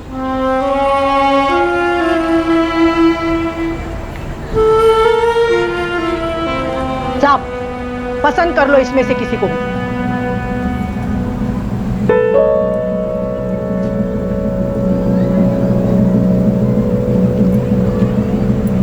लैला भी नहीं है। अरे साहब ये सब लैला ही है, बस इस नाम की यहाँ कोई नहीं। चलो कर लो पसंद। गौरी तू लैला को जानती है? कहाँ मिलेगी वो? कौन लैला साहब? वो थोड़े दिन पहले यही थी जब नीलिमा चलाती थी ना तब। पता नहीं साहब, वो लोग कहीं चले गए हैं। लेकिन मैं तो लैला के लिए आया था यहाँ। अच्छा तू जग्गू को जानती है? वो यहाँ नीलिमा की लड़कियों के लिए ना कस्टमर लाता है। नहीं साहब, ये जगह ना बहुत बड़ी है, हम तो कमरे में ही रहते हैं। बाहर क्या हो रहा है, कौन आ रहा है, कौन जा रहा है, क्या मालूम। हाँ लेकिन पिछली रेड के बाद ना बहुत लोग यहाँ से चले गए, शायद वो लोग भी चले गए होंगे। तो एक काम कर सकती है, तू मुझे नीलिमा और जग्गू का पता लगा दे, मैं तुझे अलग से पैसे दूँ। लाला से इश्क हो गया है क्या? हाँ? सुन, तू मुझे पता लगा दे, मैं तुझे पैसे दे सकता हूँ। देखो साहब, तुम भले इंसान दिख रहे हो, इसलिए मुफ्त की ना एक सलाह देती हूँ। इश्क का चक्कर तो फिर ठीक है, लेकिन तुम्हारी शक्ल देख के लग रहा है ना कि उस लड़की ने ना तुमको कोई जबरदस्ती वाली कहानी सुनाई। मत पड़ो इन चक्करों में साहब, ये लड़कियां ना टाइम पास करने के लिए आप जैसे को फंसाती है। दूर रहो इनसे। तू जानती है लैला का पता? नहीं, लेकिन जिस बेसब्री से आप ढूंढ रहे हो ना, इतना जानती हूँ कि उसकी मदद करना चाहते हो। तो कहाँ मिलेगी बता देना। मैं नहीं जानती साहब, मैंने तो उसका नाम तक नहीं सुना। अब नहीं जाऊंगा वापस में, साले फंस जाता वहां पर। मैंने रुखसाने से नफीसा के बारे में पूछा, वो भड़क गई मेरे ऊपर। यार लेकिन संजय, नफीसा को तो ढूंढना होगा ना यार, और मैं अकेले कैसे ढूंढूं? देख मेरी बात मान, तू ना ठीक लग रहा है। उस आरती के चक्कर से बाहर आ चुका तू अब। उस नफीसा के साथ जो भी हुआ वो बुरा है, लेकिन जा चुकी वो अब। क्यों तेरे को एक और बवाल मोल लेना है मेरे भाई? और हो सकता है नफीसा नाम उसने तेरे लिए रखा हो, सच्चाई कुछ और ही हो। हाँ, कुछ वक्त पहले तक तपन गर्ग की अवस्था काफी खराब थी। अपनी गर्लफ्रेंड आरती से हुए ब्रेकअप से वो बाहर नहीं आ पा रहा था, और आज वो हर हालत में नफीसा कुरैशी की मदद करना चाहता था, लेकिन नफीसा के ठिकाने का उसे कोई अंदाजा नहीं था। आइए साहब। वेश्यावृत्ति की दुनिया, जहां पैसों के बदले शरीर बेचा जाता है, जहां वासना और शारीरिक सुख के लिए भावनाओं को कुचल दिया जाता है। तेरे लिए रोज कस्टमर आएंगे, सबके साथ सब कुछ करना होगा, किसी को मना मत करना। हर कोई खुश होकर जाना चाहिए यहाँ से, समझी? वरना ये पट्टा देख रही है ना तू?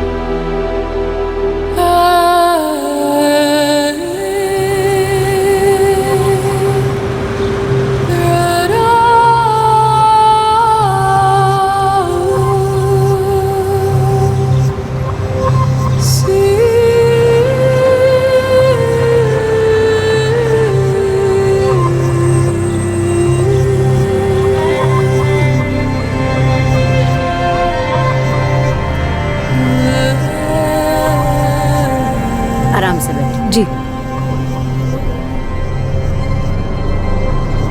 रांची में जॉब करती हो? जी। शहर में देखा है तुम्हें? वो आते जाते देखा होगा आपने। क्या जॉब करती हो? जी मैं रिसेप्शनिस्ट हूँ ब्यूटी पार्लर में। अच्छा। Good morning, golden cap parlour. Ma'am मुझे अपॉइंटमेंट चाहिए। जी मैम, एक मिनट मैं चेक कर लेती हूँ। मैं 12th क्लास तक पढ़ी हूँ। आगे क्यों नहीं पढ़ी? वो फैमिली प्रॉब्लम हो गई थी, अब्बू गुजर गए। छोटा भाई है, उसे आगे पढ़ना था, वो फाइनल ईयर में है अभी। अम्मी है घर पर? हाँ है ना, हम दोनों मिलकर घर चलाते हैं। दीमापुर का एक स्कूल है ना, उसमें अम्मी काम करती है।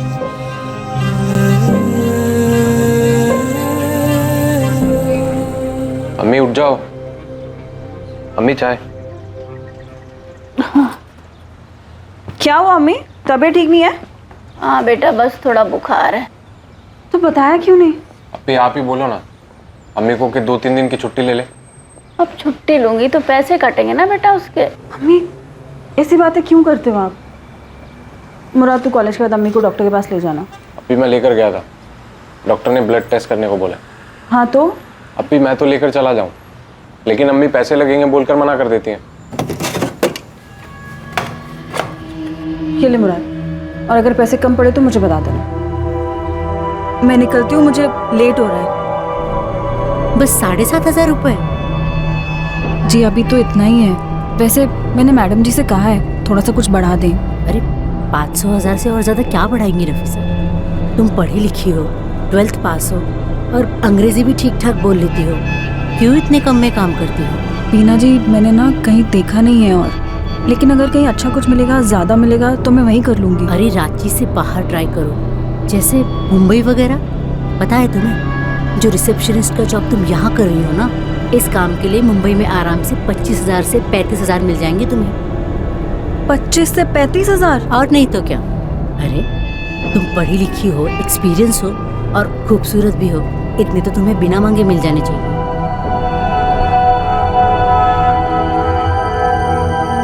रिपोर्ट्स लेने के बाद डॉक्टर के पास भी गया था,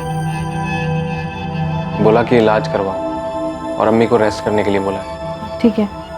अभी मैं सोच रहा था कि कहीं जॉब कर लूं, ताकि अम्मी काम छोड़ के आराम कर सके और इलाज भी आराम से हो जाए। नहीं नहीं मुराद, तू अपनी पढ़ाई देख। ट्रीटमेंट में पैसे लगते हैं अप्पी,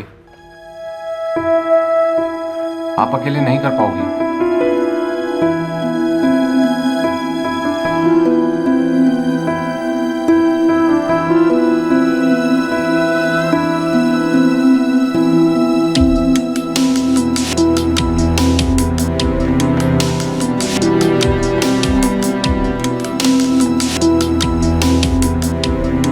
क्या कर रही हो अप्पी?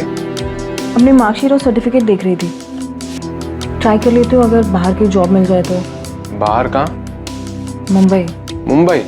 बीना कुमारी नाम की एक लेडी मिली है, उन्होंने ही मंगवाए हैं सर्टिफिकेट्स में से। तुझे पता है, वो कह रही थी मुझे 25 से 35,000 की नौकरी मिल सकती है। लेकिन अप्पी आप रहोगी कहाँ वहाँ? उसका इंतजाम भी बीना जी कर देंगी।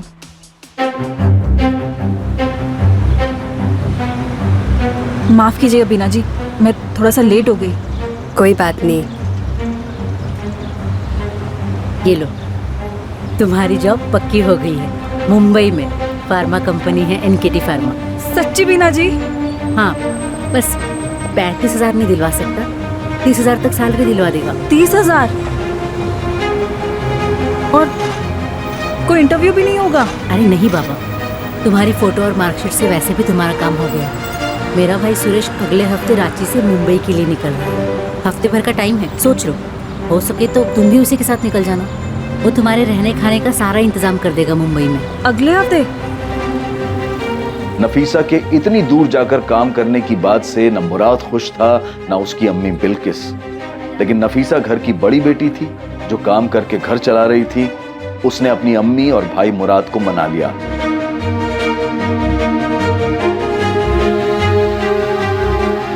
हफ्ते भर बाद नफीसा अपने परिवार और पुराने काम को छोड़कर रांची से मुंबई के लिए निकली। नफीसा सुरेश के साथ जाने के लिए निकली थी, जिसको बीना ने अपना छोटा भाई कहकर मिलवाया था।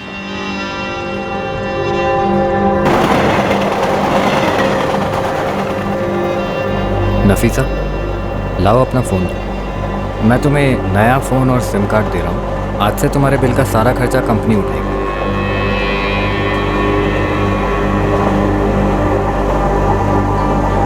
लो।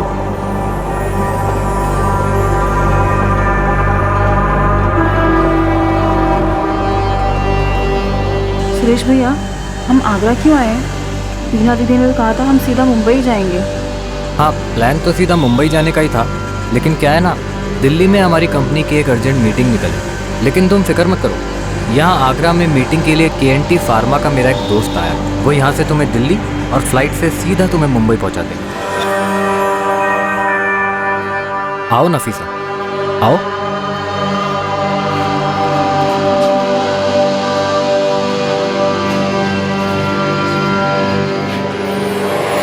सलाम अलैकुम। वालेकुम अस्सलाम। जाओ नफीसा, अंदर जाके फ्रेश हो जाओ, लंबा सफर है, आगे भी तो जाना है, जाओ जाओ। सुरेश भैया, मुंबई किसके साथ जाना है? ये जगन है, जग्गू कहते हैं इसे। ये लेके जाएंगे तुम्हें एयरपोर्ट। चलो चलो चलो। बैग दीजिए। अरे ठीक है, चलो शर्माओ मत, चलो आराम कर लो, खाना मंगाते हैं, आ जाओ।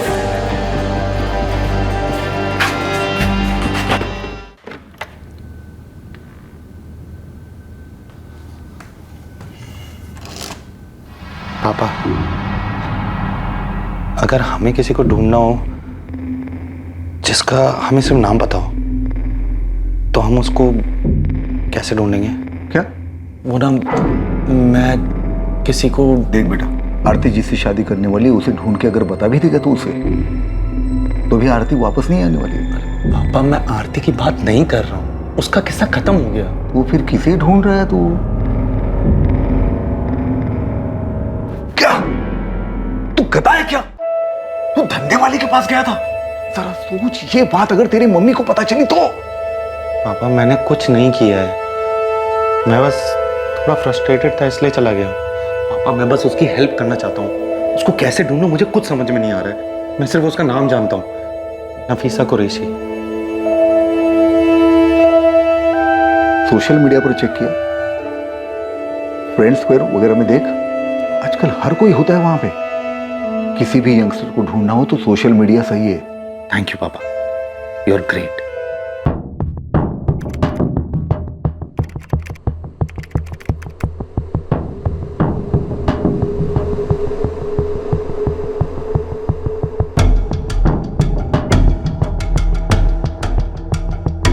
इतनी रात गए काम कर रहा है तू? Good night mummy. अरे मैं तो ऐसे ही पूछ रही थी तुझे। तपन गर्ग फ्रेंड स्क्वायर पर हर उस प्रोफाइल को चेक कर रहा था जो नफीसा कुरैशी के नाम से थी, इस उम्मीद में कि वो जिस नफीसा को ढूंढ रहा है उसका प्रोफाइल उसे मिल जाए। यार संजय, अब तक 68 प्रोफाइल चेक कर चुका हूँ और अभी भी बाकी है। मैंने तो उसके भाई मुराद कुरैशी को भी सर्च किया, उसके नाम की भी 38 प्रोफाइल्स थी, लेकिन उसको कैसे ढूंढूं? उसको तो पहचानता भी नहीं हो यार। एक बात बता, ये फ्रेंड स्क्वायर पे तेरी वाली नफीसा मिल भी गई तो तू क्या कर लेगा? उसका स्टेटस अपडेट मिलेगा तेरे को कि मैंने एड्रेस चेंज कर लिया है, कोठा कहीं और है। अबे जबरदस्ती रखा गया ना उसे वहां पर, तो सेलफोन कहां से होगा उसके पास और वो सोशल मीडिया कहां से चलाएगी? सोचना। अरे ये तो मैंने सोचा ही नहीं था। सोचना भी मत बेटा, मिल भी गई ना तब भी कुछ नहीं कर पाओगे।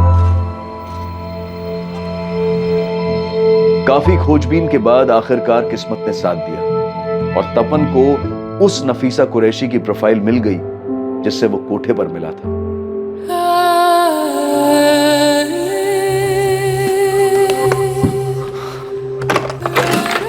पापा, एक मिनट आओ ना, काम है। आओ ना।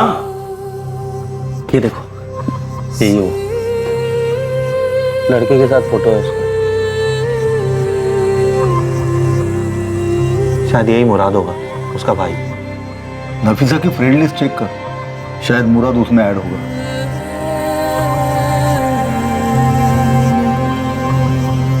नफीसा की फ्रेंड लिस्ट में मुराद कुरैशी है।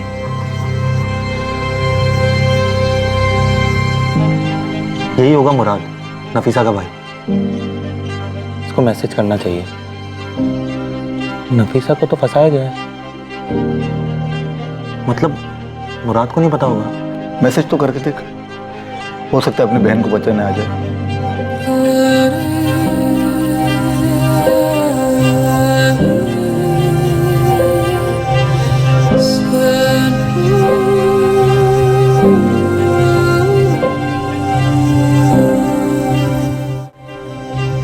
मम्मी जा रहा हूँ, आते वक्त पुलिस स्टेशन से होते हुए आऊंगा। हाय मुराद, मेरा नाम तपन गर्ग है, मैं आगरा से। मुझे तुम्हारी बहन नफीसा के बारे में बात करनी है। मैं तुम्हारी बहन से यहाँ आगरा में एक कोठे पर मिला। मेरा नंबर है 4449831।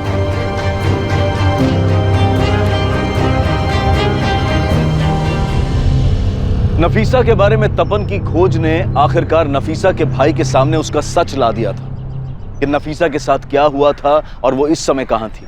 लेकिन इससे पहले कि मुराद तपन को कॉल करके उससे बात करता, तपन को एक दूसरा कॉल आने वाला था जो बहुत महत्वपूर्ण था और इस पूरे मामले को पलटकर इसका रुख बदल देने वाला था।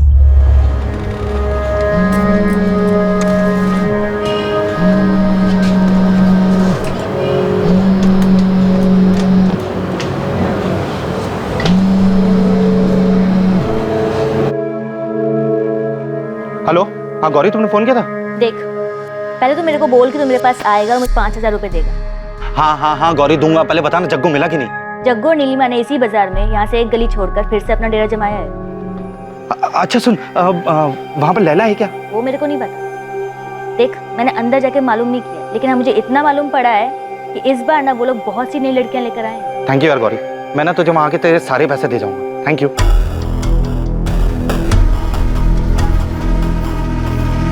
बारात ने तुरंत तपन से बात की और आगरा के लिए निकल गया। आगरा में तपन ने मुराद को रिसीव किया और तपन मुराद को उस जगह ले गया जहां नफीसा थी, ताकि मुराद पहचान कर सके कि वो लड़की लैला मुराद की बहन नफीसा कुरैशी है।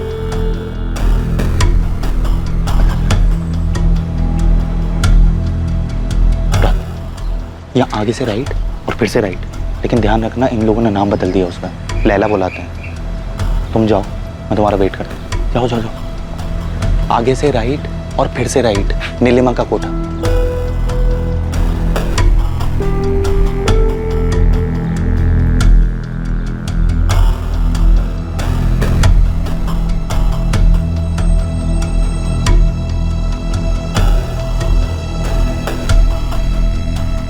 अरे आइए आइए साहब, आइए। अरे नेहा, काजल, सज्जन आ जाओ बाहर।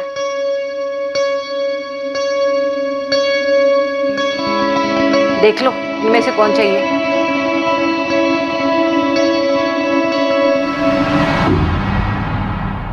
मैं लैला के लिए आया हूँ। लैला? पहले भी आए हो क्या? नाम कैसे जानते हो? वो मेरा एक दोस्त है, उसने बताया। कौन दोस्त? तपन नाम है उसका, तपनकर। अच्छा अच्छा, तपन। कहाँ है वो? उन्हें पता है हम वापस आए हैं? वो आए नहीं? आएगा, वो भी आएगा, लेकिन पहले मुझे लैला चाहिए। लैला का भाव अभी बढ़ गया है। 1 घंटे का 1000 लेगी और 2 घंटे के लिए ले जाओगे तो 1500 दे देना। चलेगा।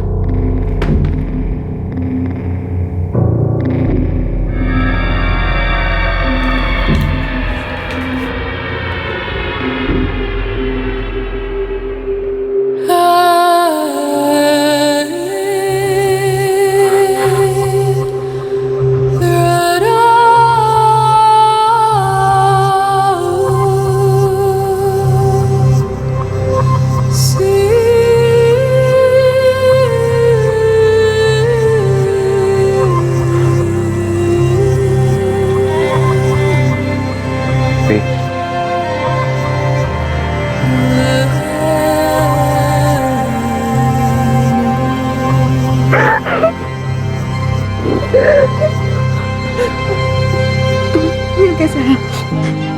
अभी आप यहाँ कैसे?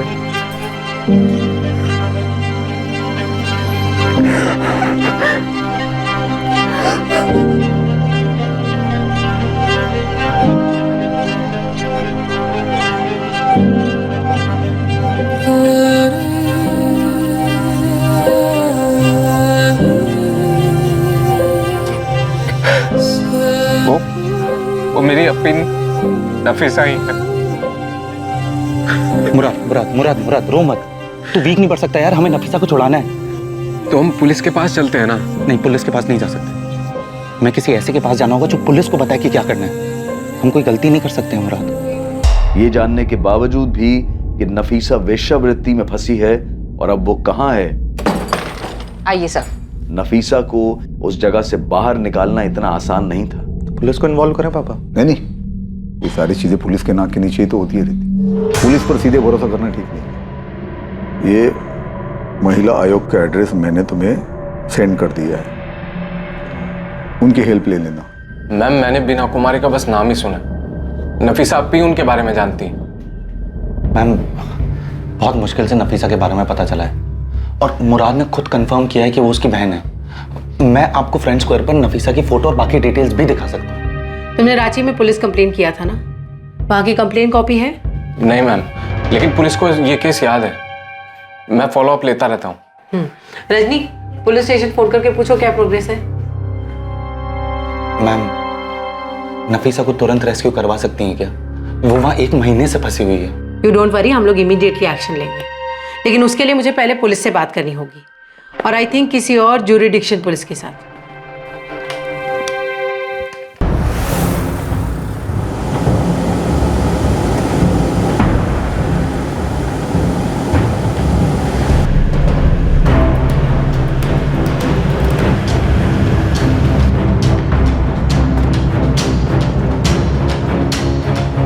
तपन, जी सर। तुम इस जगह और नीलिमा दोनों को अच्छी तरह जानते हो, इसलिए सबसे आगे तुम जाओगे कस्टमर बनकर, और तुम्हारे पीछे देवेन और सुभाष ये भी पहुंचेंगे, और इसके ठीक 15 मिनट बाद हम लोग रेड करेंगे। सर मैं भी जाऊंगा। मुराद, अगर तुम्हारी बहन वहाँ है तो हम किसी भी कीमत पे उसे लेके आएंगे, भरोसा रखो और यहीं रुको।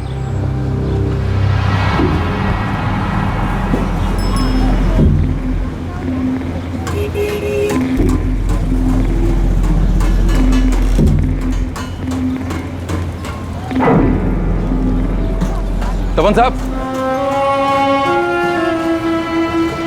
कैसे हैं साहब? मैं ठीक हूँ। तू कैसा है जग्गू? मैं बिल्कुल अच्छा है। अरे तुम लोग गायब कहाँ हो गए थे? अरे छोड़िए वो सब, अब वापस आ गए हैं ना। मैं भी वापस आ गया हूँ। आपको कैसे मालूम चला कि हम लोग वापस आ गए? वो रेड के बाद 2-3 बार आया था मैं, लेकिन तुम लोग मुझे मिले ही नहीं। फिर कल देखा मैंने तुझे इसी मार्केट में। अच्छा, अभी आपको मालूम है नीलिमा कहाँ बैठती है? नहीं, किधर? आइए आपको मिलाते हैं, आइए। नीलिमा, देख कौन आया है। आइए आइए, बड़े दिनों बाद आए हो। कल आपका कोई दोस्त आया था। हाँ, वो मैंने भेजा था उसे। देखिए, लैला का रेट बढ़ गया है, लेकिन आपके लिए वही रेट रहेगा। 1200।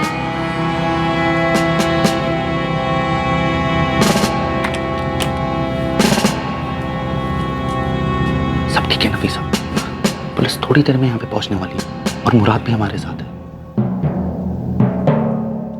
क्या नाम बताया उसने? कौन दोस्त आया था? नाम तो नहीं बताया उसने, कहा कि तपन का दोस्त है, लैला चाहिए।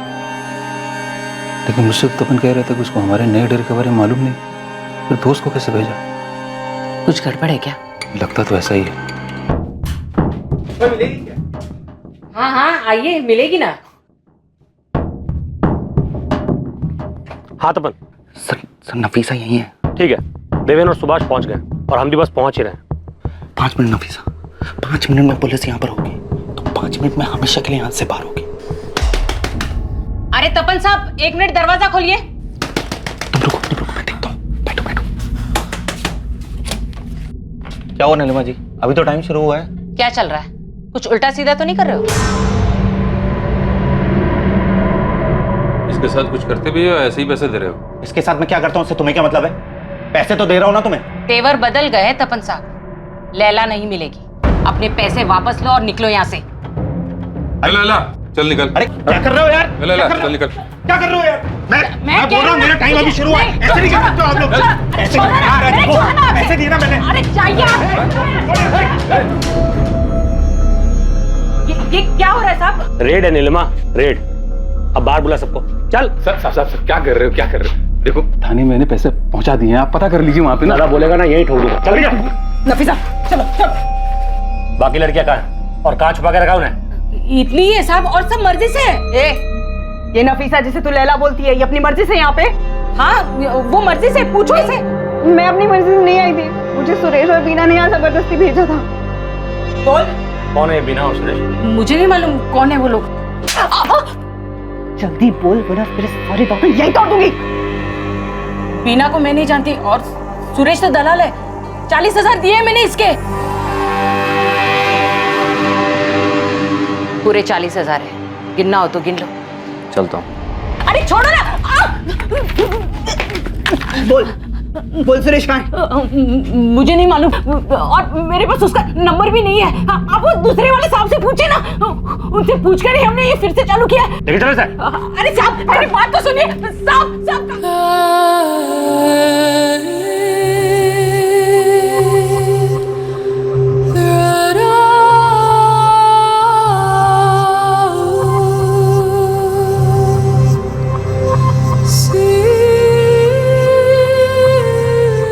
नफीसा नफीसा कुरैशी ने महिला आयोग में अपना बयान दर्ज करवाया। जरूरी कागजी कार्रवाई पूरी होने के बाद नफीसा को उसके घर जाने के लिए छोड़ दिया गया। नीलिमा के साथ कड़ी पूछताछ हुई, लेकिन पुलिस उस सुरेश तक नहीं पहुंच पाई जो नफीसा को आगरा लाया था। ना ही पुलिस को बीना कुमारी के बारे में कुछ पता चला जिसने नफीसा कुरैशी की तस्करी की थी।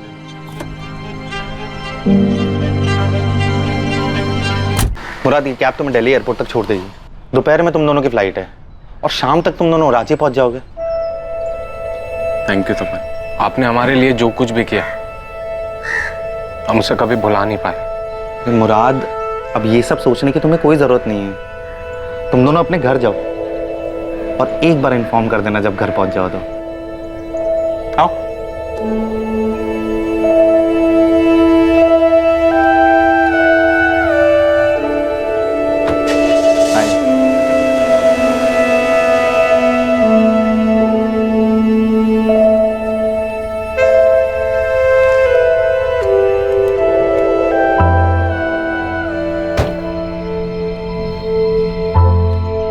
थैंक यू तपन।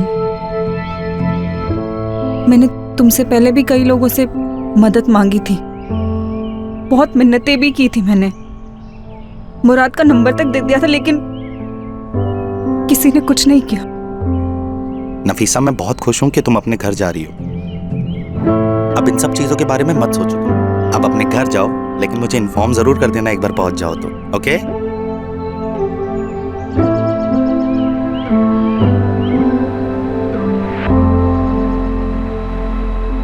नफीसा उस नर्क की दुनिया से बाहर अपने घर वापस आ गई।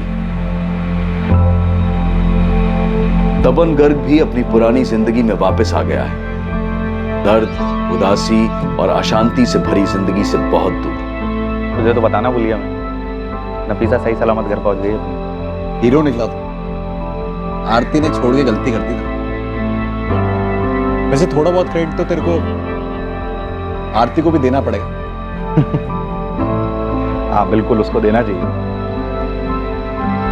अगर बीना, सुरेश, नीलिमा और जग्गू जैसे शैतान इंसानी रूप में हमारे इर्द गिर्द हैं जो लोगों की मासूमियत का फायदा उठाकर अपना पेट भरते हैं, तो इस दुनिया में अच्छे लोग भी हैं। ये जो अच्छे लोग हैं ये सामान्य व्यक्ति हैं, लेकिन आमतौर पर किसी को भी तकलीफ में देखकर तुरंत उसकी मदद के लिए खड़े हो जाते हैं। और देखा जाए तो दुनिया में बुरे लोगों से ज्यादा तपन जैसे भले लोग हैं।